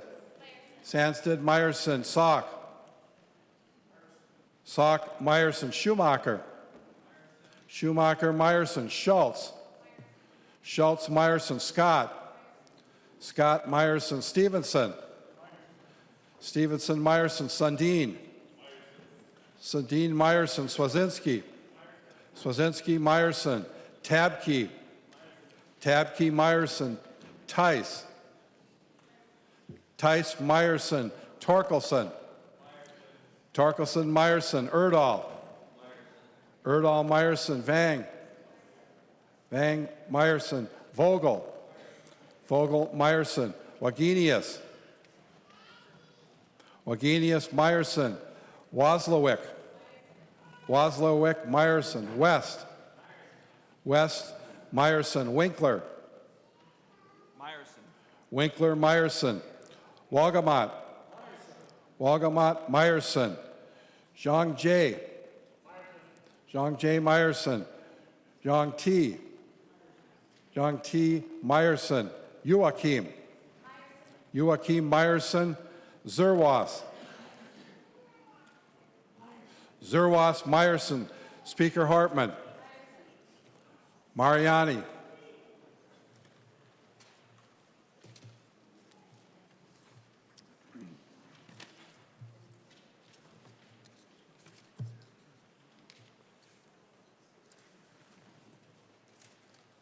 There being 132 ayes and 0 nays, Robert Meyerson has been elected the Chief Sergeant at Arms. Will the Chief Sergeant at Arms come forward and take the oath of office?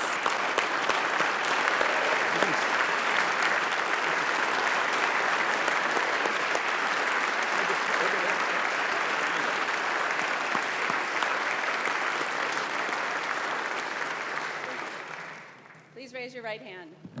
Do you solemnly swear or affirm that you will support the Constitution of the United States and the Constitution of the State of Minnesota, and that you will faithfully discharge the duties of the office to which you have just been elected to the best of your ability, so help you God? I do. Congratulations. Thank you.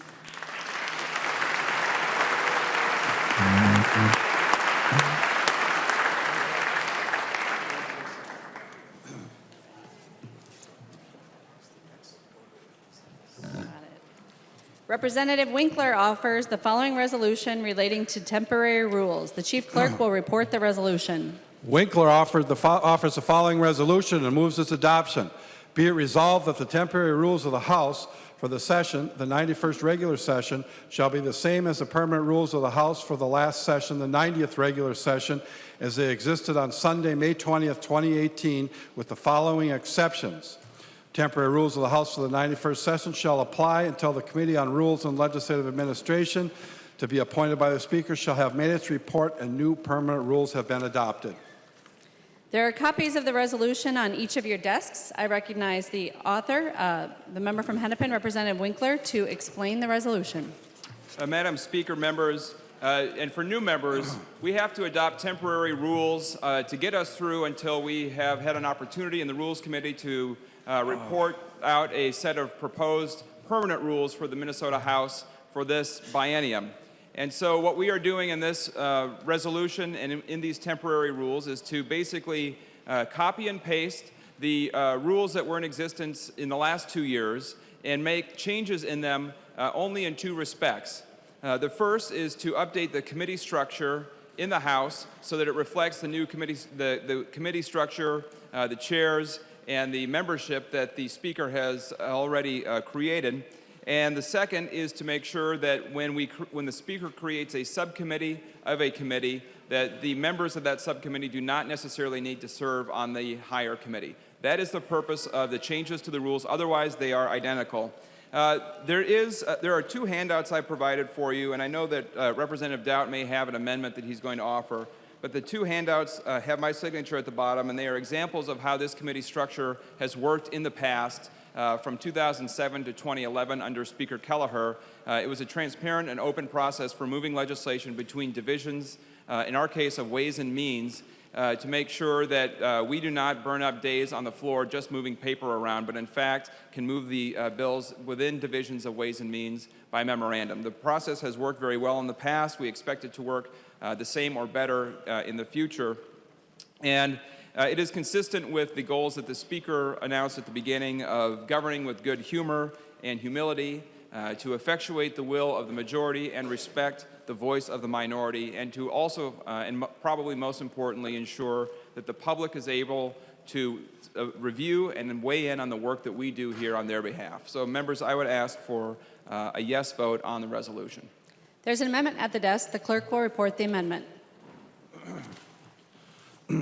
Doubt moves to amend the proposed permanent rules of the House for the 91st session as follows. I recognize the member from Isanti, Representative Doubt, to your amendment. Thank you, Madam Speaker and members. I think the amendment's been passed out, but this amendment would basically change the committee structure back to what we are accustomed to here in the Minnesota House, and more importantly than what we're accustomed to, because I know how smart you all are, and you may be able to follow this new system. I assure you that there are a lot of opportunities for this system to go awry and for the public to not be able to follow this system. And I think we need to honor and respect the fact that this is the people's house. And it's great. I know that you all worked very hard to get here. I know that you made some promises when you were out on the campaign trail, and I have a feeling that we'll talk about some of those promises over the course of the next 5 months. But one of those promises, I can assure you, was that you wanted to do the best job you could and the most transparent job that you could representing Minnesotans. So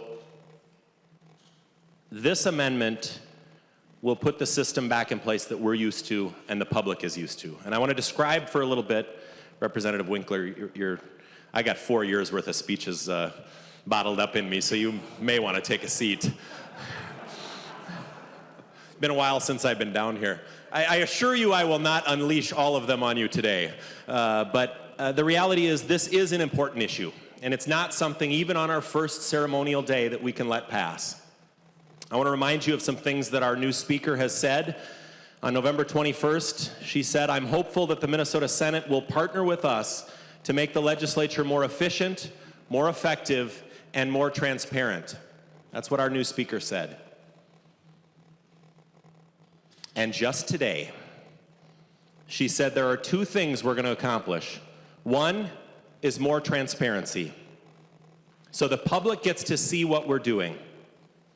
All the big decisions should get made in the public eye if we can at all have that happen. That's what our new speaker said just today. And I share that goal. In fact, she's got big shoes to fill. We're coming off of a biennium,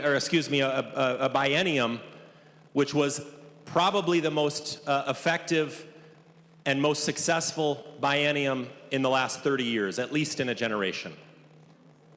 Record amount of tax relief, putting money back into Minnesotans' pockets, wage growth, job growth, and something that you all strived for in previous bienniums but fell short of, actually reducing the cost of health care in this state and health insurance in this state for 2 years in a row.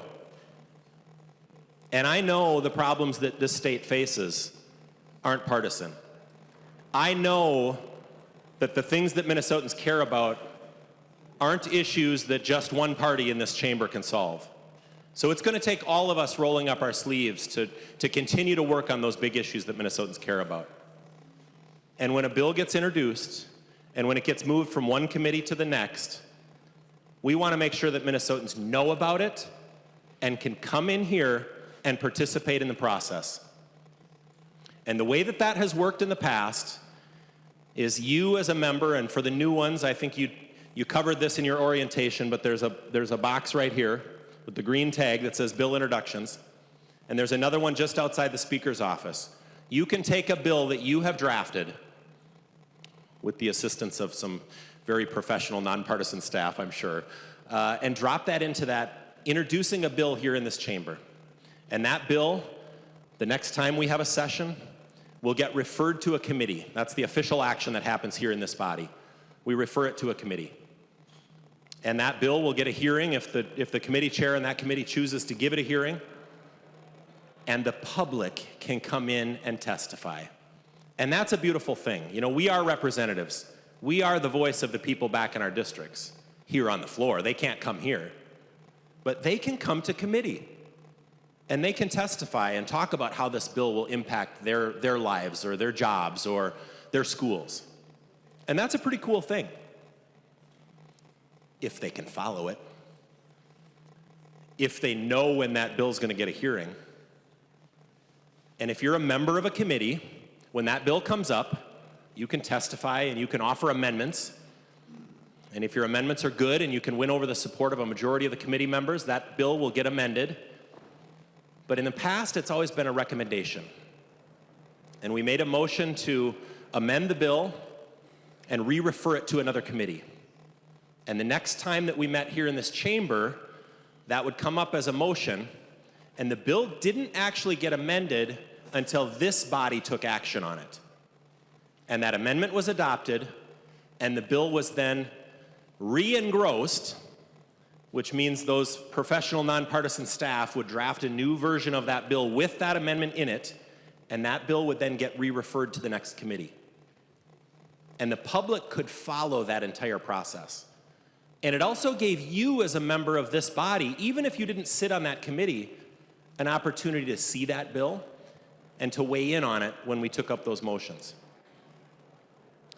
So not only are you potentially, I'm going to give you an opportunity to fix this with this amendment, but if we adopt these temporary rules without this amendment, you're not only taking away the public's ability to know what's going on and follow the process and participate in the process, but you're taking away your right as a member of this body every time one of those bills gets amended to weigh in on it, whether you're on the committee or not. And I'm certain when I'm done speaking here, somebody's going to stand up and make some promises to you and assure you that this is all these scenarios that I'm going to lay out for you could never happen. We want you to just trust us. That sounds great. And on the very first day, which is normally a ceremonial day, We should have that spirit of trust and bipartisanship. But I learned from one of our former presidents, trust but verify. There is a way that the majority can make sure that none of those horrible things can ever happen, and I'm giving it to you right here in an amendment to the rules that just makes the rules consistent so that you all get to participate in the process, and more importantly, the people at home can come in, they can follow the process, they can come in and testify on a bill, and they can participate in the process. Seems kind of in the weeds, right, how we move bills around here? Let me tell you what could happen. All right? Now, every one of our very powerful, at least they used to be, very powerful finance committee chairs, you aren't going to get bills referred to your committee anymore. They're going to go to Representative Carlson. He's like the Uber chair now. Uber power. They're all going to go to him, all the finance bills. And then he will, by memo, refer it to a committee. Not you all. You don't get to now make a motion to refer it to a committee and weigh in on that motion and have an opinion about which committee that bill goes to. He will do it. And only he will do it. And he can do it by memo. And the memo can just be turned into our very competent and capable front desk staff. And we're told that they will post that online so that the public will know that that bill was referred to that committee. And that committee can have a hearing. By the way, there's no requirement anymore that that committee has to vote on the bill. Used to be that when you were on a committee, you had some power, right? If you wanted to talk to some of your committee members and convince them that this bill is a bad idea and it shouldn't move forward, you may not get that opportunity anymore. The committee doesn't need to vote on the bill. Representative Carlson can, by memo, grab that bill from a committee without the chair's consent, without the committee's consent, and pull it back to his committee. And by memo, he can give it to another committee. And in the process, it doesn't come here, and we as members of the legislature don't get to weigh in. We don't get to say, should an amendment be adopted or not adopted? Should it move to the next committee or not? That's being taken away from you if you vote for these rules. You won't get that say. He will. He can move it to the next committee by memo, and there it will go for another hearing, maybe not. Maybe it'll get a vote, maybe it won't. And then he will grab that bill from that committee by memo and pull it back to his committee, and by memo give it to another committee. And pull it back and give it to another committee, and pull it back and give it to another committee. Oh, and by the way, there's nothing in the rules. I keep holding up my amendment. I don't have the rules in front of me. But there's nothing in the rules to stop that from all happening in one day. That bill could be in 5 different committees in one day, and there's nothing in these rules to stop that from happening. And if you're a member of the public at home trying to follow this process, good luck. All of this on the day that our new speaker said these words. One of the things we want to accomplish is more transparency so that the public gets to see what we're doing.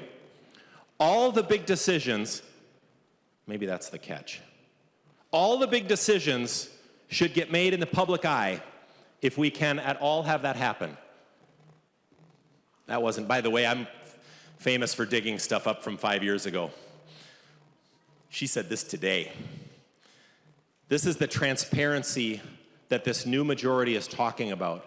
And in their very first action here on the House floor, they're going to make this process difficult for the public to follow. Why, on your very first day, when transparency is your goal, are you taking away the transparency that this state expects from this body?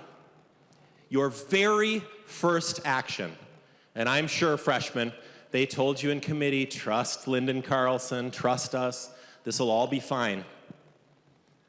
But mark my words, they're walking you down the plank. What you have here is going to be the ultimate game of legislative 3-card Monty. You just try to figure out where the bill is.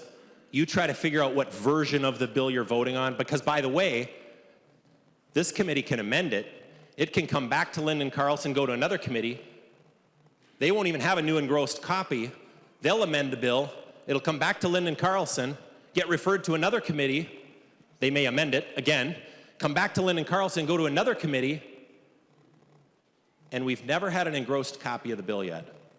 And someone in a nice suit from Belgium is going to stand up and tell us that this will never happen. Please trust us. You know what? There is a way to make sure it never happens. Let's define it in the rules.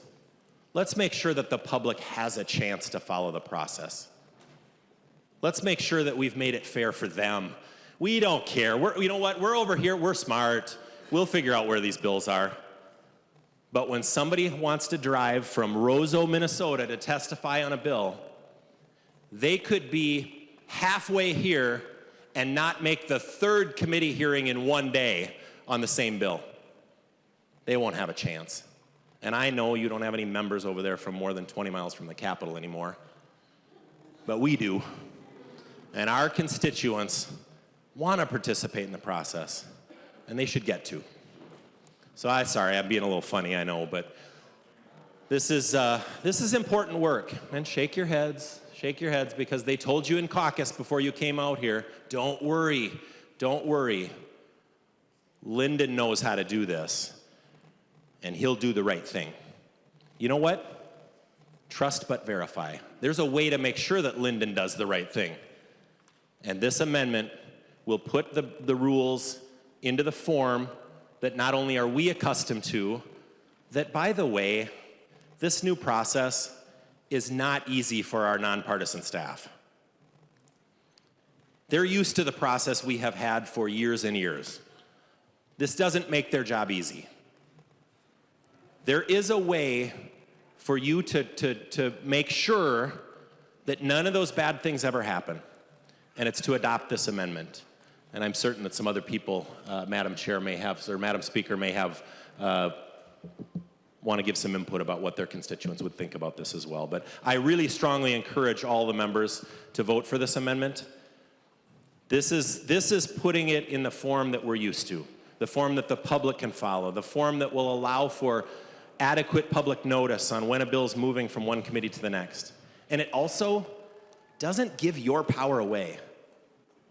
If you're a finance chair, you don't have any power anymore.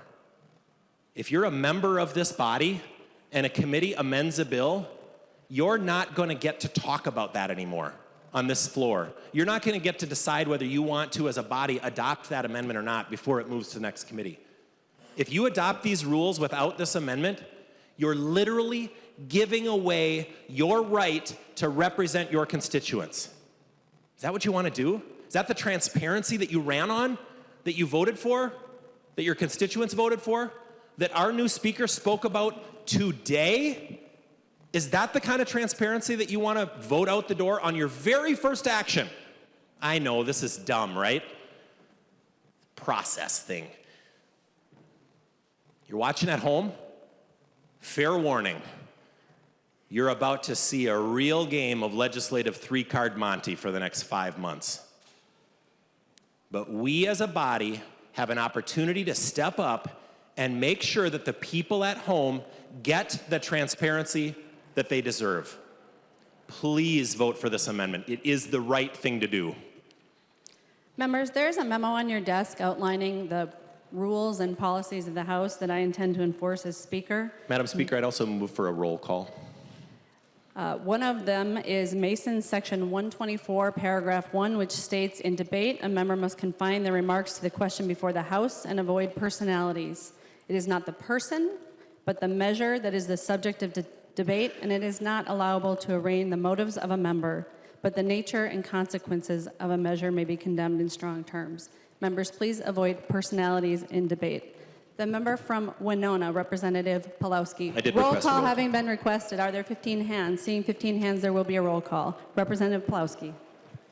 Madam Speaker, thank you. And members of the body. Representative Dowd, I want to thank you too. I noticed that this isn't exactly the committee structure that we had in the past. On line 120, you have included the Greater Minnesota Jobs and Economic Development Finance Committee.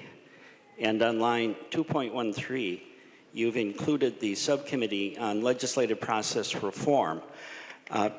Representative Dowd, Madam Speaker, members of the body, I look at this as a signal that the minority and the majority are willing to work on at least two things, and these are two things that we certainly have had issues with in recent elections and during recent sessions. The Greater Minnesota Jobs and Economic Development Finance Committee, I would hope, would restore a new type of outreach that we once had. There were 14 mini sessions of the Minnesota House between 1987 and 1997, where the House took its entire committee structure out to the people of Minnesota and heard from them what the needs were of this state. I can't emphasize enough on line 2.13, the Subcommittee on Legislative Process Reform.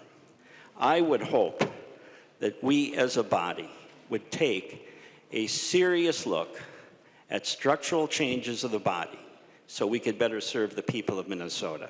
So I want to thank Representative Dowd for including those, and I want to emphasize that whether the Dowd Amendment is adopted, these are in the other structural amendments by Representative Winkler. So I want to thank the minority for including those. The member from Hennepin, Representative Winkler. Thank you, Madam Speaker, and to members and guests who got tired of the long roll calls by voice and name and were hoping for some bitter partisan combat, welcome to the Minnesota House of Representatives. The speech by the minority leader made a series of accusations about the consequences of these rules, which are not true. This institution has used this format in the past. In fact, has done so for 4 years. The Minnesota Senate has a similar format. And in fact, our own House rules, 6.05B, currently which is the set of rules adopted by Speaker Dowd and the GOP majority, currently allows a committee chair to refer a bill by memorandum. We have experience doing that. The memorandum on your desk that I passed out is from 2010. It is a series of bill referrals from Lyndon Carlson. It explains where each bill is going to go that day and how. And in addition, I passed out the one example of a bill from 2010, which showed on the index page where each bill moved every single day. The rules that apply to public hearings and notice for committee hearings all stay in place. There is no superpower granted to Representative Carlson, though if I had to pick a member to give it to, it would probably be Representative Carlson. There is no such superpower granted in these rules. We are going to operate in an open and transparent process the same way this has been done before. And I guess, Representative Dowd, I would add that if you think that the rules were so great before, the only two words I have for you in response are omnibus prime. The member from Hennepin, Representative Hertas. Thank you, Madam Speaker, and I would like to rise in support of the Dowd Amendment. And, you know, our founders, when they set up the U.S. Constitution, and as each of us became states and part of this great nation, many of the provisions in our own state constitution oftentimes mirror the U.S. Constitution. And it's important to note that our founders and framers had intended for the legislative process to be slow, to be deliberative, to be thoughtful. And as I view what's being proposed here by the new majority is to expedite the legislative process and to lose some of that transparency along the way. Now, I'd like to refer you back to when you had the majority back in 2013-14. You had invoked a new rule called the 24-hour rule with regard to amendments. And I understand the effectiveness of that. But I have to tell you some of my own experiences with my own constituents. Oftentimes they'd be tracking legislation and they would call me, they say, Representative Hertas, you got to introduce an amendment on that bill tomorrow morning. And I would say, well, I'm sorry, it's too late. Your idea is a good one, but the 24-hour rule has passed and I can no longer offer it. They said, what do you mean? So what I see happening here potentially is, as already described and outlined, the expeditiousness of moving legislation from committee to committee really leaves our folks back home in the dark in terms of being able to opine and contact their representative and make sure that their voice is heard here at the state capitol. So members and new members, I would encourage you to support the Dowd Amendment. Thank you. The member from Olmsted, Representative Quam. Thank you, Madam Speaker and members. You're the fourth speaker I've served under. I have stood up to object to rural content in 3 of the 4 speakers that we've had, because I've never treated the rules as partisan. I've treated the rules as how this body, and the power comes from the body. We elect the speaker, we decide the rules, the body chooses. And it's not lightly when the body says, we're going to abdicate this power to a group of people, and it's even more important when we abdicate it a great deal of power to one person. And frankly, that's what this does. I like the idea that we, as a body, we can't serve on every committee, but we can have a voice here. We get calls, we get texts, emails.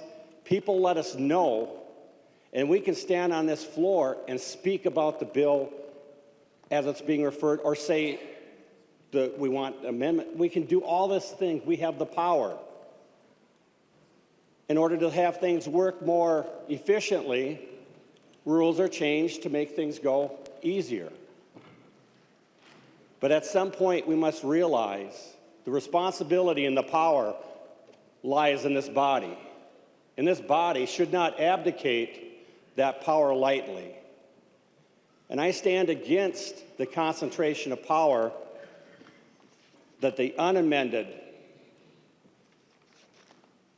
proposal before us has. The amendment does correct that over-granting abdication of power to a single member. And that's nothing to regards of any member, but that's the regards of this body. It's our duty to do the best job we can. Sometimes it's tough, sometimes it's difficult, sometimes it's long and drawn out. But a good process requires us as a body to act with due diligence and integrity on what we think is right. We all have maybe different definitions of that. And I know that in rural fights before, there have been members present on both sides of the aisle, whether they're majority or minority, who have stood up on principle and said, I don't think this is right. And I'm saying I don't think this is right, and I think we need the Dowd Amendment. Thank you. The member from Blue Earth, Representative Considine. Thank you, Madam Speaker. Didn't really want to get up today. And I'm sorry, Speaker Doubt said speeches or jokes he's been storing up. Last year, biennium, the first week, we sat in here and we saw Representative Scott get up and say, we had public input, when the record clearly showed we had not. That the only person that had spoken in her committee was the commissioner, and that she closed it. And at that point, Representative Dauck, we voted on what the truth was. That may be some of the most disingenuous remarks I've ever heard. I'm sorry. Thank you. The member from Carver, Representative Nash. Well, thank you, Madam Speaker and members. This was not what I had intended for the day, but this is surprising. And I read the rules as we were heading into it, and I looked at what it was going to do, and just to make sure what it did, I asked some of our long-tenured House nonpartisan staff, what would this do? And the first question that I asked that I wanted to make sure that I knew the answer to was this. If I had a bill in front of the committee that I served on, or someone else had a bill in front of a committee that I served on, and an activist from their district wanted to come down, would it be simple for them to track the bill, and would it be easy for them to see the amendments that were being added? And the House nonpartisan staff said very clearly, Representative, no. It would be very difficult to track what was going on with this new system. And I was surprised, because I'd heard from so many of you that this was an important issue for you to make sure that we made the public aware of what was going on, and we allowed the public to weigh in on things so we could hear what was important to all Minnesotans. I think tomorrow many of you will be going to a thing on One Minnesota. Well, this doesn't quite smack of that. So I read some of your web pages because I'm a curious guy and I don't sleep much at night, so I have free time on my hands. And I read now Representative Wolgamott, and I'm wondering, Madam Speaker, if Representative Wolgamott would yield to a question. He will. Representative Nash. Thank you, Madam Speaker, and Representative Wolgamott, welcome. I have a question for you. You said on your webpage that you wanted to advocate for open and transparent governance. No more backroom deals. That's from your webpage. Checked it just a second ago, it's still there. Knowing what House nonpartisan staff that has served here for dozens of years just said about the ability to track amendments and to track when a bill is up, is this what you meant when you talked about full and transparent government for your constituents? Is this what you meant to say when you also said that you believed our elected officials should be accountable to the people? Well, my question to you is, how will your constituents feel about this, and how are they going to track a bill that you may have up? Because according to House nonpartisan staff, that's going to be pretty difficult. The member from Sherburne, Representative Wolgamott. Madam Speaker, I'm very confident, based on my conversations with my constituents, that I'm in an excellent position to communicate with them and let them know what I'm working on. I've been in the process of using social media and tools online to connect with constituents. My constituents have already been reaching out via phone and email and text message, Facebook, Twitter. There are all kinds of mediums for my constituents to get in touch with me, and I do pride myself on that accessibility. And as we look forward, I look forward to working with each of the chairs and our leadership to making sure that my constituents' voices are heard, that their concerns are met, and that they have the ability to track what I'm working on and what we're working on to make their lives better. Thank you, Madam Speaker. Representative Nash. Well, thank you, Madam Speaker, and Representative Wolgamott. That wasn't a lot of an answer, and we can talk about this later.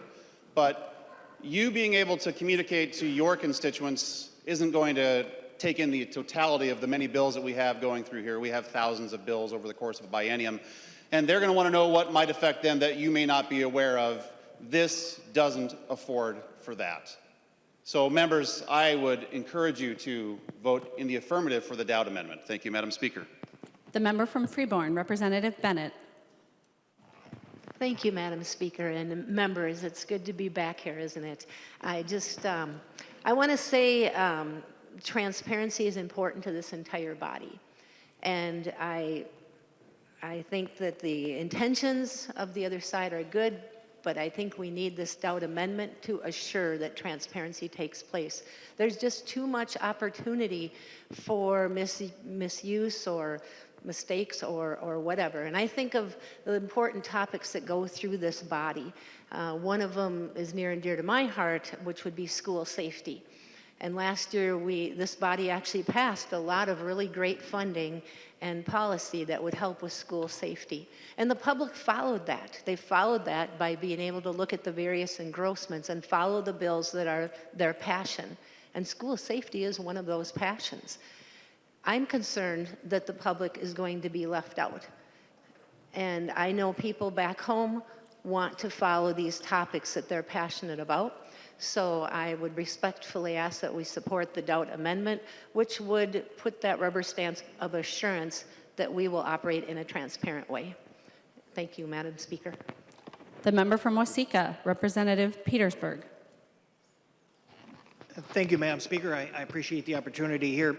You know, I support the doubt amendment as well. You know, there's one thing to say and give lip service that we're going to do this or we're going to do that, but there's another issue when we put it down in writing in which we get it done. Earlier, we heard about a book called Who Moved My Cheese? I've read it. It's an old book, and it's a pretty decent book talking about four mice and how, or a group of mice and how they handle change. And I'm going to reference another book. It's one that I've had an opportunity to reference earlier this month. It's by a judge from New York. You probably know her, Judge Judy. And the name of the book is Don't Pee on My Leg and Tell Me It's Raining. The reality is that oftentimes here in the legislature, we have what I'd call lip service, in which we try to get people directed into a different direction than what we're really doing. And here is another example of that opportunity where we are saying, you know, this is what we're intending to do, but I know the rules say something else, but we're only intending it to do it this particular way. This is an opportunity for us, really, with the doubt amendment, to actually put teeth into the direction that we want the rules to be followed, the direction that we want bills to be managed, and how we can tell the constituents out there how they can actually follow the rules itself. Our best intentions doesn't justify or doesn't correct the rule if it really is incorrect and hard to follow. If it was me and I was trying to approve an amendment or a bill and I was all set to testify in front of a committee and it all of a sudden got pulled by memorandum to someplace else, that's difficult. It's difficult for me to get testifiers and people that would like to testify for it. So in closing, I would just say, please don't pee on my leg and tell me it's raining. Thank you. The member from Roseau, Representative Fabian. Thank you, Madam Speaker, and congratulations on your new speakership. Members, Minority Leader Dowd referenced Roseau, and obviously that's where I live. It's 360 miles from the capital. Okay? I'm concerned that if bills are scheduled, you know, oftentimes the bills that I have, and I know Representative Purcell lives up north, Representative Mary Murphy lives kind of in central Minnesota in Duluth, but I'm kidding. They've heard that before. New Representative Listlegard, he knows where Roseau is. He knows where Pine Creek and Ross is, too. They're a long ways from here. I've had people come from Kitson County to testify on bills, because the bills that largely I bring forward are bills that are the result of conversations that I've had with the folks back home. And they have an issue, they have a concern, and they would like to have that issue or that concern addressed. It might have something to do with the county commissioners, it might have something to do with agriculture.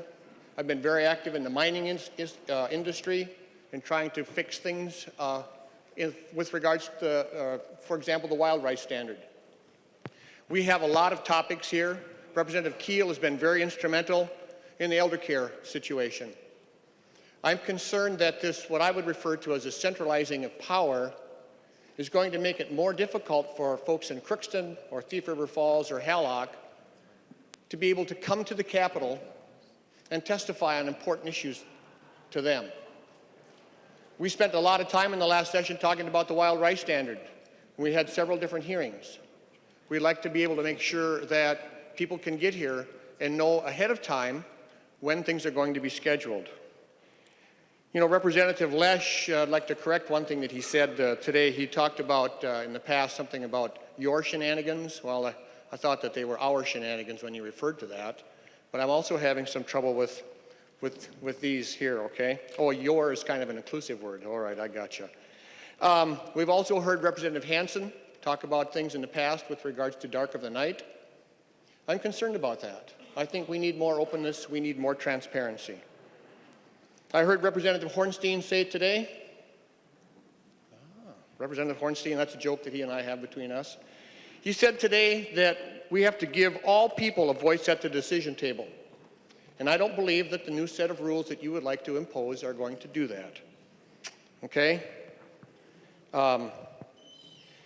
Representative Mary Murphy said in her eloquent, maybe lengthy, I'm not sure, nomination of Representative Hortman to be Speaker. She said, the Speaker has to listen to and hear the voice of the minority. I'm not sure that this new process is going to do that. I strongly encourage support of the Doubt Amendment. Thank you, Madam Speaker. The member from Hennepin, Representative Winkler. Madam Speaker, personal privilege. State your point of personal privilege. Members, and this actually is to all the guests who are present, there is a reception downstairs that is ready to go. There's food and beverages, and I would invite, and there's a long list of members who have risen to be heard on this topic of our temporary rules. And so I would encourage or invite any members, guests who are here, if they would like to leave the chamber at this time and go down and begin to enjoy the reception downstairs immediately below this chamber, I would encourage you to feel free to do so at this time rather than feel like you are stuck here on the floor. The member from Ramsey, Representative Lesh. Thank you, Madam Speaker. Well, members, it's on. In your first attempt to derail the agenda of Minnesota, of which voters duly voted on in November, the Minnesota House GOP has chosen transparency as your watchword, as your objection. This, on the very first legislative day since your failed and infamous omnibus prime, as brought up by the majority leader. That bill, members, was a turd floating in the punch bowl of transparency. Okay, you clearly didn't bring your A game today. I'm disappointed. Let's move on. The member from Dakota, Representative Garofalo. Thank you, Madam Speaker. And first of all, to my colleagues, remember the best gift you can give the staff, your family, and your members is brevity. Just a suggestion. So with that, would the majority leader yield for a quick question? He will. Representative Garofalo. Thank you, Madam Speaker. Majority Leader Winkler, on the listing of your amendment on page 4, line 27, I see that the Commerce Committee is listed outside of the divisions of the Ways and Means Committee. Does this mean that the Commerce Department's finance accounts are not in the Commerce Committee? Representative Winkler. Madam Speaker, Representative Garofalo, it is outside of the Ways and Means Committee, and therefore it will not handle the accounts. Representative Garofalo. Well, Madam Speaker, members, just regardless of what we do on the Doubt Amendment today, I would urge the majority to take a second look at that and either get rid of the division structure or take Representative Halverson's committee and put it underneath that structure so that the finance accounts for the Commerce Department are with the Commerce Committee. The member from Candio High, Representative Baker. And thank you, Madam Chair, Madam Speaker, excuse me, and again, congratulations on this great honor. I'm excited to be back, everybody, and again, welcome the freshmen especially. Part of Minnesota history is happening today, and I'm glad to be a part of this. I do want to stand up in support of the Doubt Amendment, only for the reason of I'm still feeling like I'm a newbie here. I've only been here for 4 complete session years, so I'm entering my third term.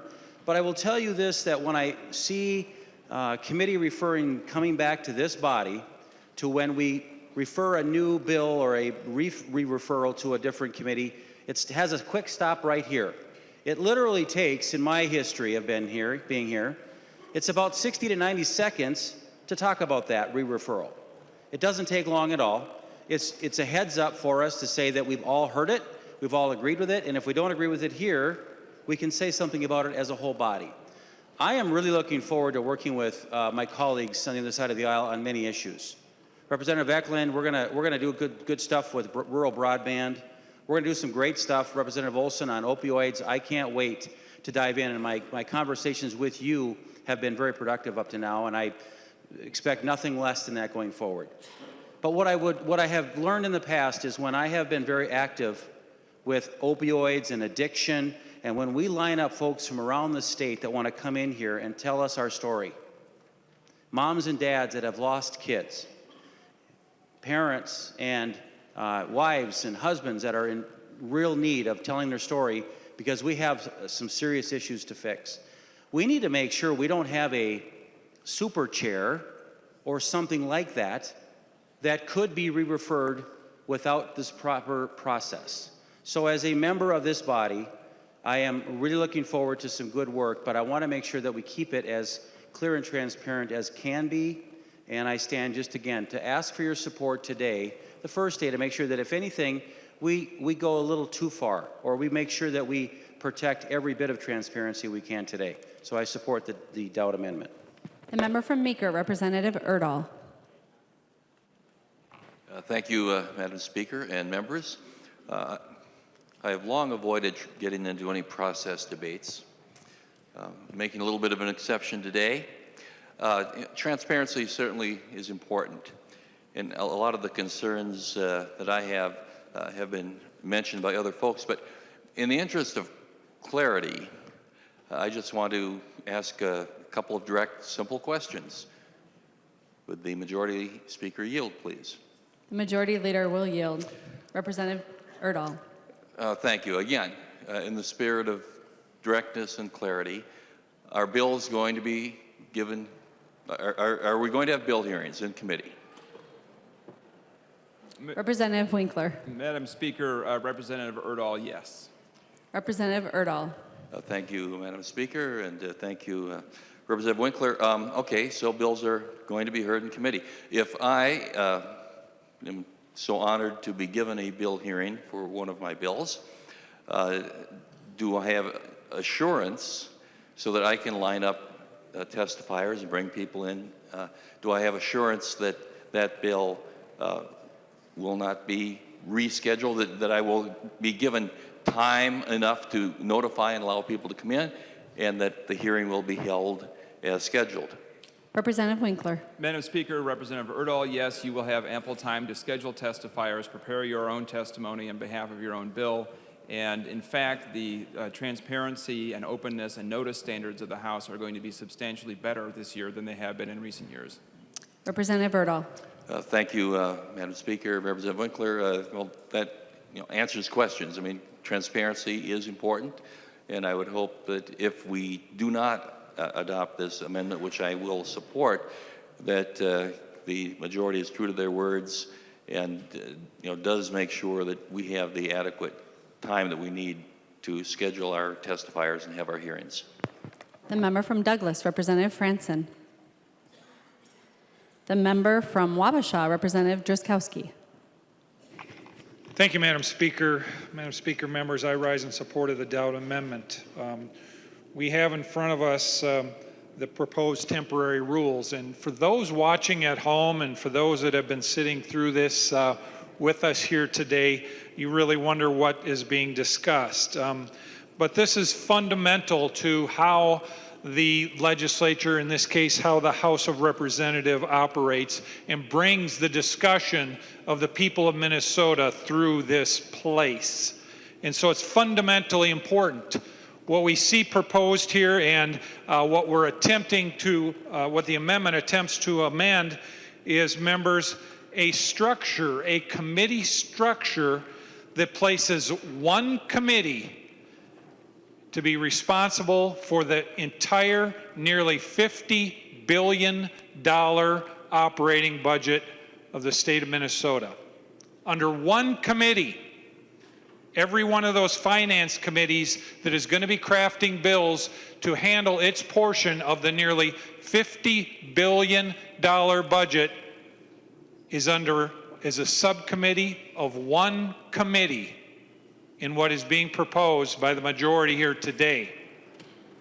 And so I will just, for the people at home, let you know what those committees are, subcommittees are. So the Ways and Means Committee and what is being proposed by the majority, the Ways and Means Committee is going to have control of the full $50 billion budget.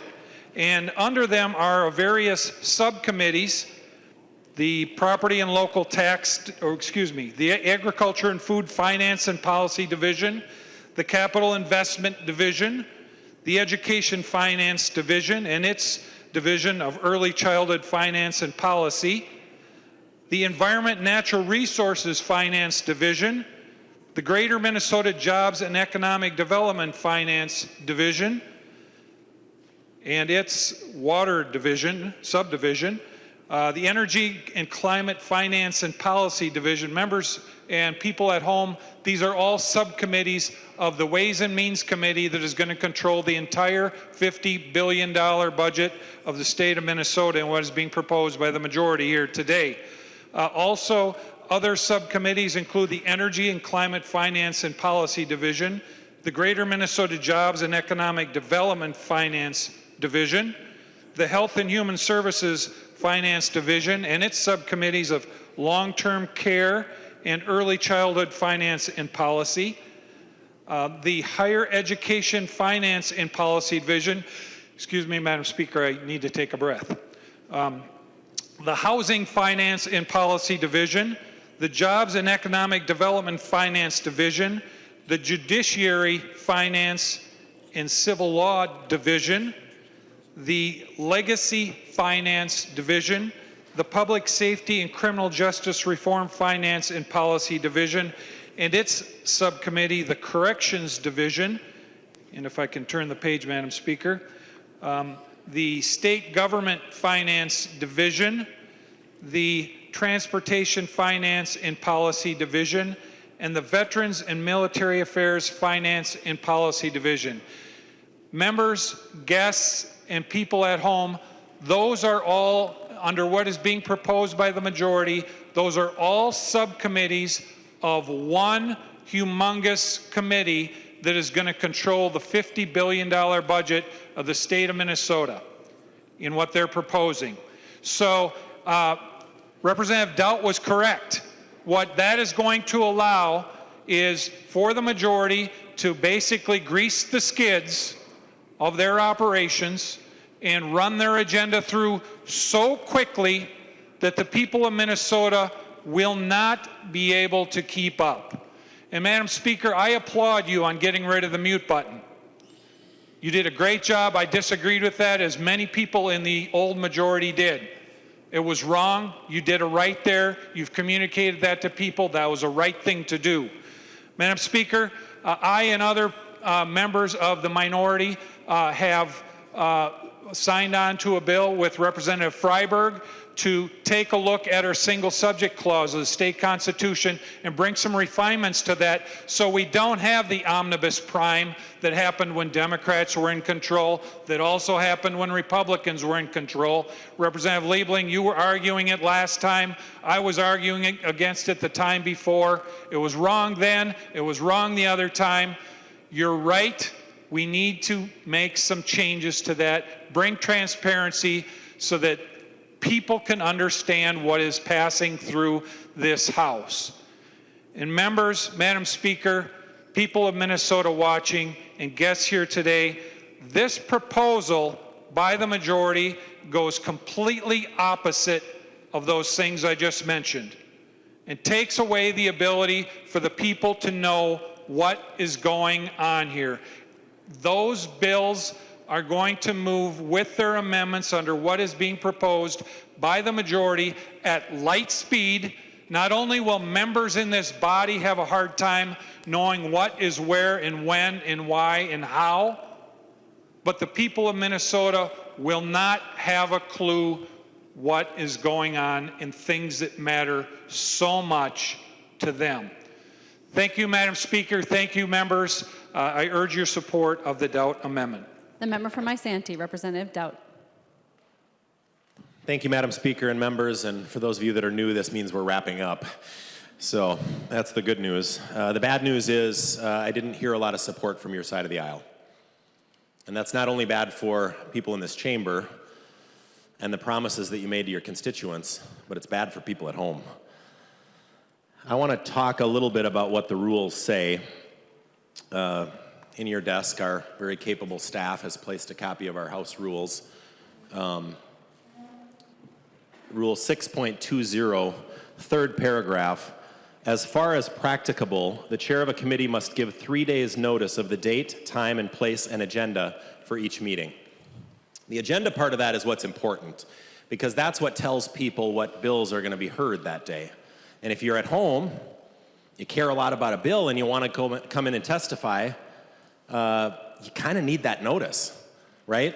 Particularly if you're coming from Roseau, not to pick on Roseau. They're smarter in Roseau than most of us, so they'll probably have a better shot at figuring this out. But when it takes 6 hours to drive here, it's pretty tough. And you certainly don't want to drive down when the bill's not being heard. And it's tough to leave early enough if this list, I appreciate Representative Carlson handing out this memo. This is an example of what was done in 2010. And the way that I heard this described was, today, we'll put out today, this is what's happening, this is what bills are moving around.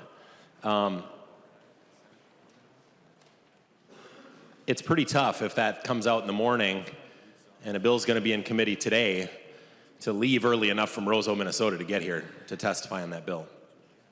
So we're not really giving people an opportunity to participate in the process. And I get it. You're in the majority. Sometimes the promises go out the window. We talk about transparency, but it's just talk. And we've heard promises made here that say that no, these things aren't going to happen. But there's only one way to ensure that they won't.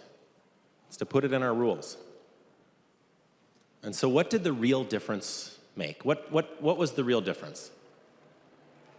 When a bill was in committee, and you're a member of that committee and you voted in favor or against, if that bill had enough votes, maybe it got amended, but if it had enough votes, then it passed out of committee. And then it came here to the House floor. And that took time. And that gave people notice of where a bill was headed.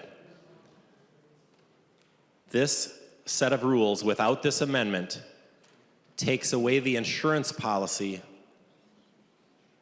that you'll have some notice. And it may not seem like a big deal, but it's important. And that's why we're talking about it today. I know you don't want to. I know that somebody already improperly made a point of personal privilege. It's in the memo today that you misused that by talking about the thing downstairs. But the reality is, we're off to a grand start here. The reality is people want to participate in their government. They want to know what their government's doing. And they want to have some insurance that they can participate, that they have enough notice to participate. They don't want to play three-card Monte. So I want to ask the majority leader to yield for a question, if he would. He will. Representative Doubt. So in the rules, it talks about a 3-day notice. Can you just give a commitment here? It sounds like the majority is probably not going to support my amendment to the rules, and you seem pretty intent on removing the transparency that exists there for the public. But can you commit that bills will not be heard in committee without a 3-day notice? Representative Winkler. Madam Speaker, Representative Dowd, just to be clear, we are debating today temporary rules which will be in place until such time as we bring forward a report on permanent rules.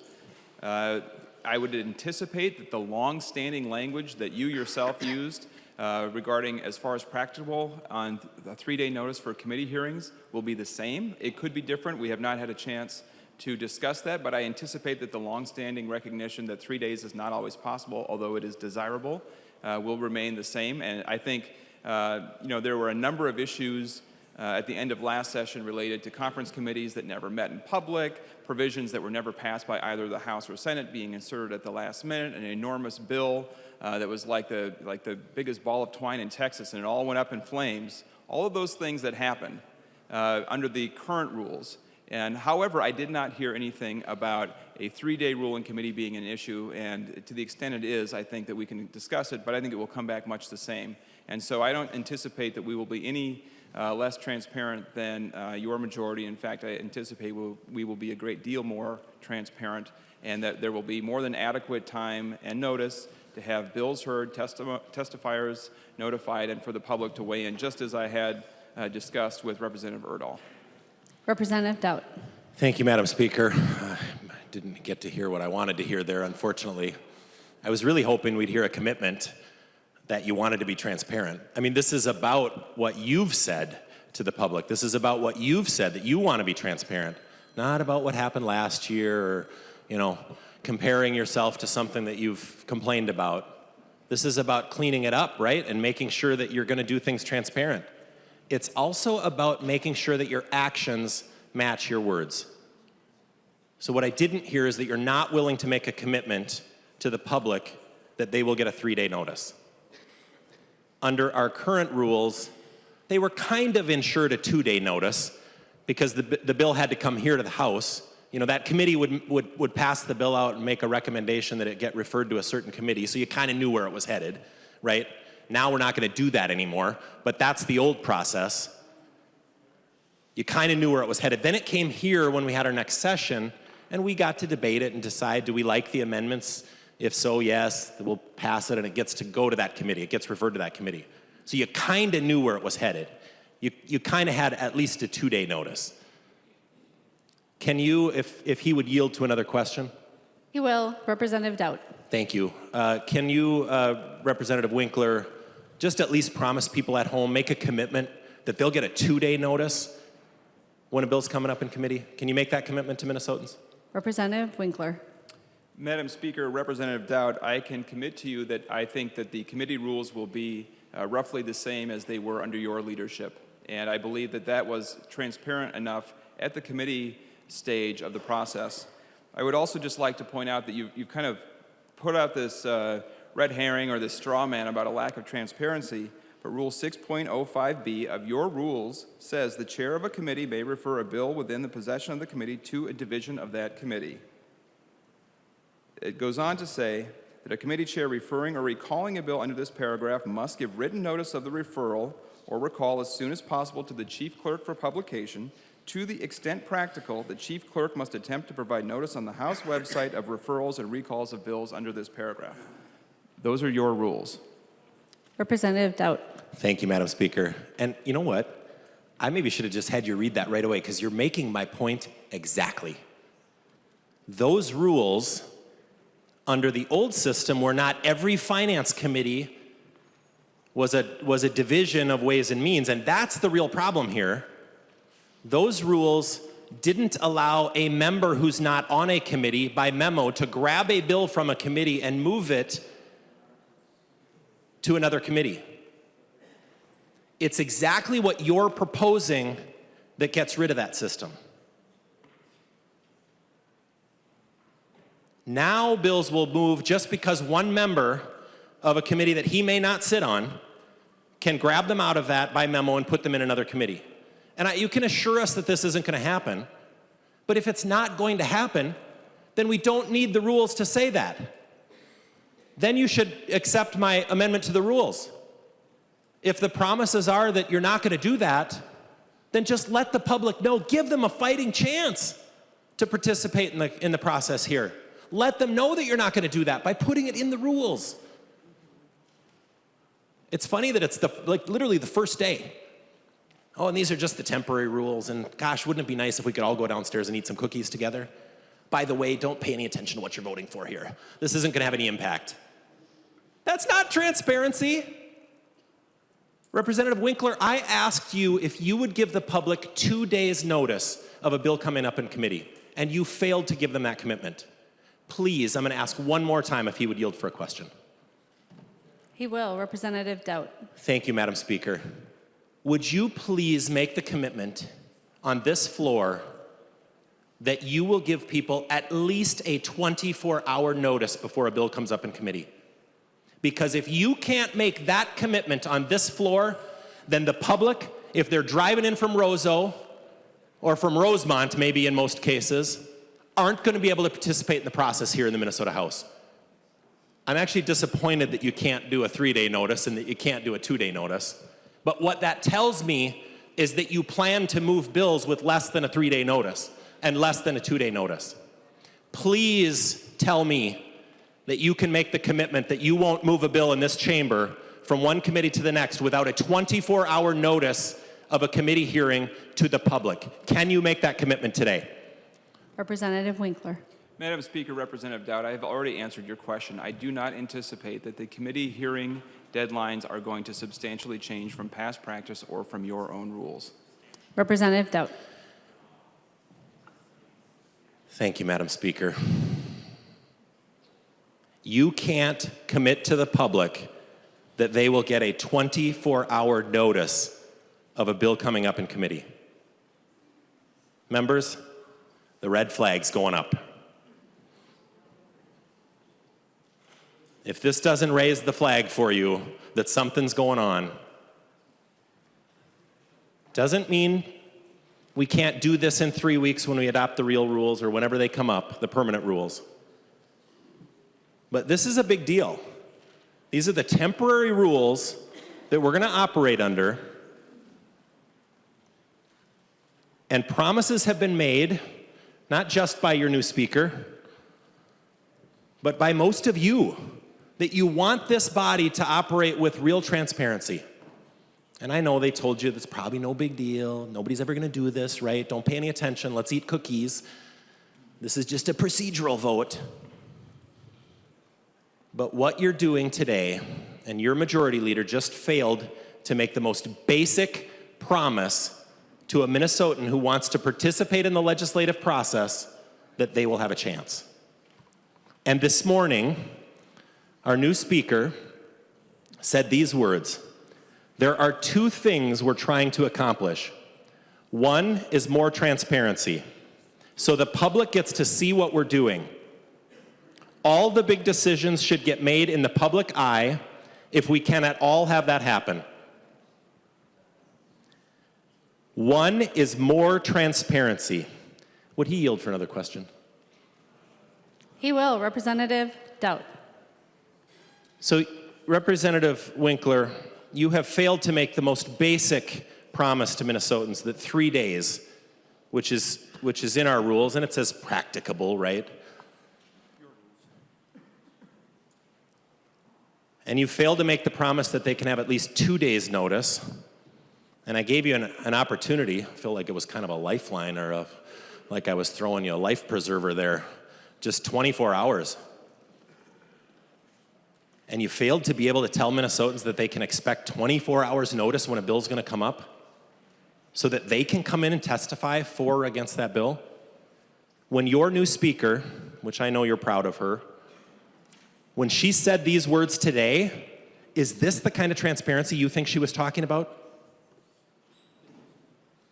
Representative Winkler. Madam Speaker, Representative Doubt, when your amendment to the resolution came to the desk today, we had three options. The first was to make a motion to lay it on the table, which is non-debatable. There would be no debate, no discussion about this whatsoever. We would have a vote and we would be done. The second option was re-referred to the Rules Committee, which is essentially to avoid a discussion of whether we would take up your amendment today and kind of send it over and bury it. And the third was to have an open debate and a vote on the floor today on your resolution, or on your amendment to the resolution. And I decided that we should just have an open debate and vote. So I think on our very first day, we are indeed being transparent and not avoiding whatever kind of statement or political message you are trying to deliver today. Representative Doubt. You know, I ought to rise to a point of order under questioning motives. You shouldn't assume that I'm standing here for any other reason than what I have told you. And I hope that you won't in the future. What I want to do is make sure that somebody from Roseau, Minnesota has a fighting chance to come and participate in the legislative process. And I've given you 3 opportunities to make a commitment that they will have some amount of time of notice so that they can actually get here to participate in the process. I don't know what statement you thought I was trying to make. What I actually want is the open and transparent process that you all said you wanted, that your speaker said today that she wanted. And what we're doing is, hey, quick, let's just change the rules so we can go down and have some cookies. Pay no attention to what we're voting on. This stuff has an impact. Legislating is important. That's why you're here. You all worked really hard to get here. And your first recorded vote is going to be to give your power away to Lyndon Carlson so that you can't weigh in on amendments and you can't weigh in on whether a bill goes from one committee to another. And the worst part is you're taking away the public's ability to participate in the process. I know you probably are annoyed that we're having a real conversation about things that will impact Minnesotans. I hope you're not, because this is a big deal. But today's your opportunity. I'm actually surprised, Representative Winkler, that you haven't said, you know what? Let's just go back to the way of doing it. We'll have this discussion in an open and transparent way over the next 3 weeks, and we'll all convince you that it's the right thing to do. But we're not. We're going to quick make this change now so that we can, move bills around, play three-card Monte without the public having a shot. That's not the kind of transparency that I think that you all intended. And you may get sick of me over the next 5 months when I point out that your actions don't match your words. And mark my word, when that happens, I will be here to hold you accountable. And this is your first opportunity to join me in living up to the promises you made on the campaign trail about transparency and wanting this place to work for all Minnesotans. Wanting this to be part of the one Minnesota that you all campaigned on. This is your first opportunity. It's not that big of a deal for us to operate the way this chamber has for all but 4 of the last 150 some odd years. So please live up to your commitment that you made to your constituents and vote with me today. Adopt this amendment to the temporary rules, and let's go eat some cookies. Any further discussion on the proposed amendment to the temporary rules? The member from Hennepin, Representative Winkler. Madam Speaker and members, I would urge a red vote.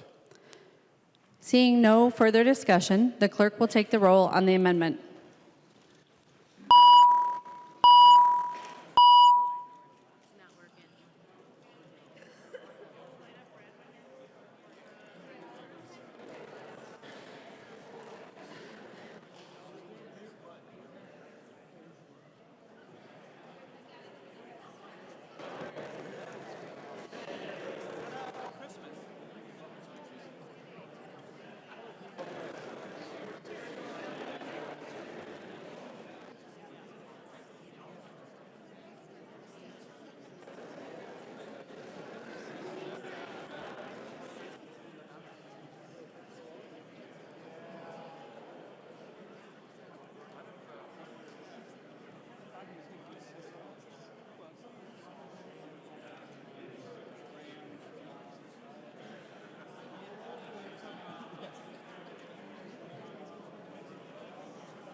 The clerk will close the roll.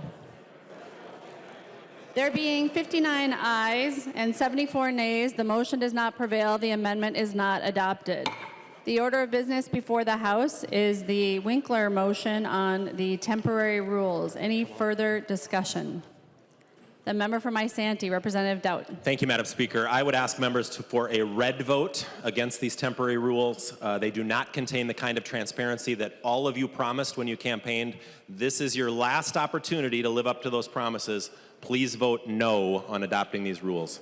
And I'd request a roll call vote, please. A roll call having been requested, seeing 15 hands, there will be a roll call. Representative Winkler. Madam Speaker, members, I would urge a green vote on the adoption of the temporary rules. The discussion we've had has been long and largely inaccurate. We've actually had a long history of doing things this way. Not in the last 4 years, I would grant you, but in the long history of the state and this House, it has been frequent that the Appropriations Committee had divisions underneath it. This is a new set of names for a very long-standing practice, and I would urge members to vote green for transparency. Seeing no further discussion, the clerk will take the roll on the temporary rules.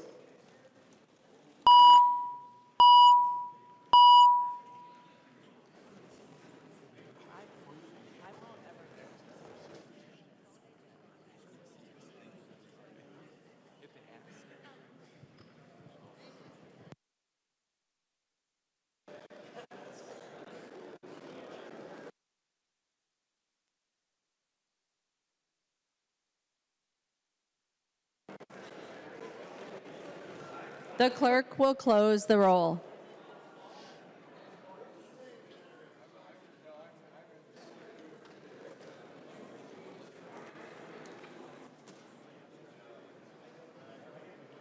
There being 74 ayes and 59 nays, the motion prevails and the temporary rules are adopted.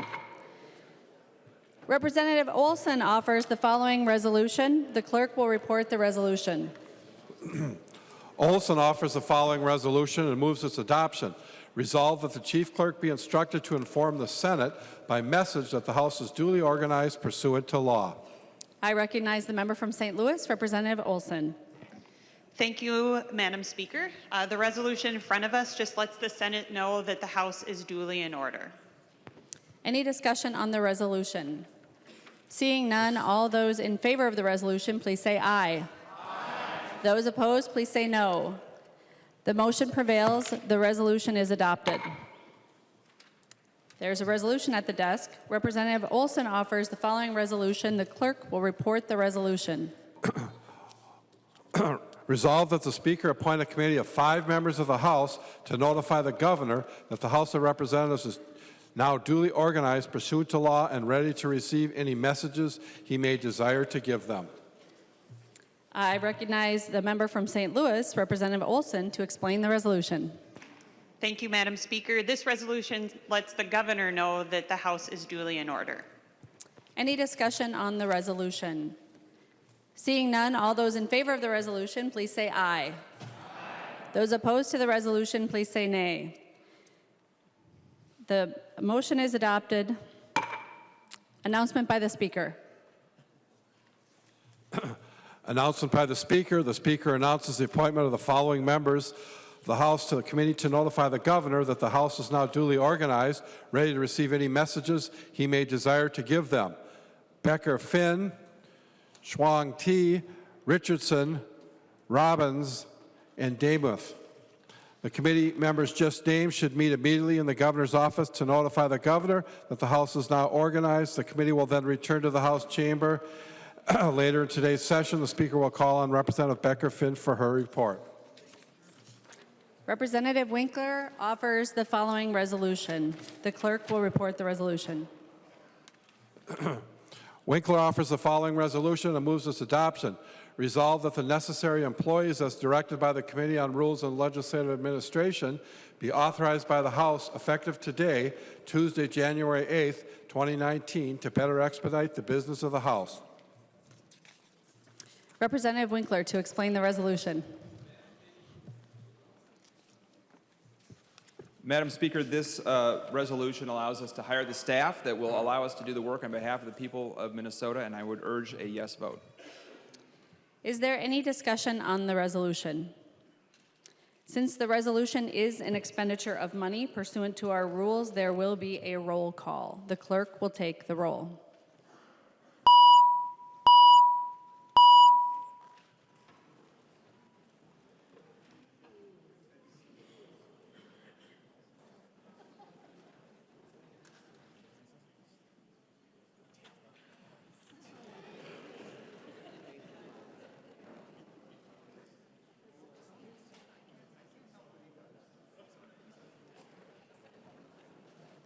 The clerk will close the roll.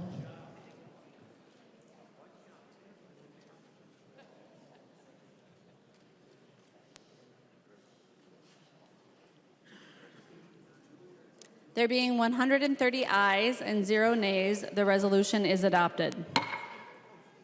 Announcement by the Speaker. Announcement by the Speaker. The Speaker announces the appointment of Representatives Pawlowski, Marquardt, Poppy, Olson, Halverson, and Albright as Speakers pro tem for the 2019-2020 session. Announcement by the Speaker. Announcement by the Speaker. The Speaker announces the appointment of the following members of the House to the Committee on Rules and Legislative Administration. Winkler, Chair. Herr, Vice Chair. Becker Finn, Carlson L., Freiberg, Hassan, Howard, Lilly, Olson, Pawlowski, Pinto, Schultz, Albright, Baker, Doubt, Drazkowski, Garofalo, New, and O'Neill. Members, the appointment of other standing committee assignments and the new committee meeting schedule will be published in today's journal. Representative Winkler offers the following resolution. The clerk will report the resolution. Winkler offers the following resolution and moves its adoption. Resolved that the selection of permanent desks shall be directed by the Speaker as follows. That the DFL Majority Caucus shall occupy Sections 3, seats 60 to 62, and seats 65 to 68, Section 4, seats 70 to 97, Section 5, seats 99 to 119, and Section 6, seats 120 to 138. All members of the Majority Caucus shall be seated in the manner prescribed by the DFL Majority Caucus. 2, that the Republican Minority Caucus shall occupy Sections 1, seats 1 to 19, Section 2, seats 22 to 39, Section 3, seats 42 to 56, and seats 57 to 59. All members of the Minority Caucus shall be seated in the manner prescribed by the Republican Minority Caucus. 3, that the new House Republican Caucus shall occupy Section 2, seats 40 and 41, and Section 3, seats 63 and 64. All members of the new House Republican Caucus shall be seated in the manner prescribed by the new House Republican Caucus. I recognize Representative Winkler, who will explain the resolution. Madam Speaker and members, for reasons unclear to me, we have to have a resolution on desks, and I would urge you to vote yes. Is there any discussion on the resolution? Hearing none, all those in favor of the resolution, please say aye. Aye. Those opposed, please say no. The motion prevails. The resolution is adopted. Messages from the Senate. Message from the Senate. Madam Speaker, I have the honor to announce that the Senate of the State of Minnesota is now duly organized pursuant to law with the election of the following officers. Jeremy R. Miller, President. Cal R. Ludeman, Secretary of the Senate.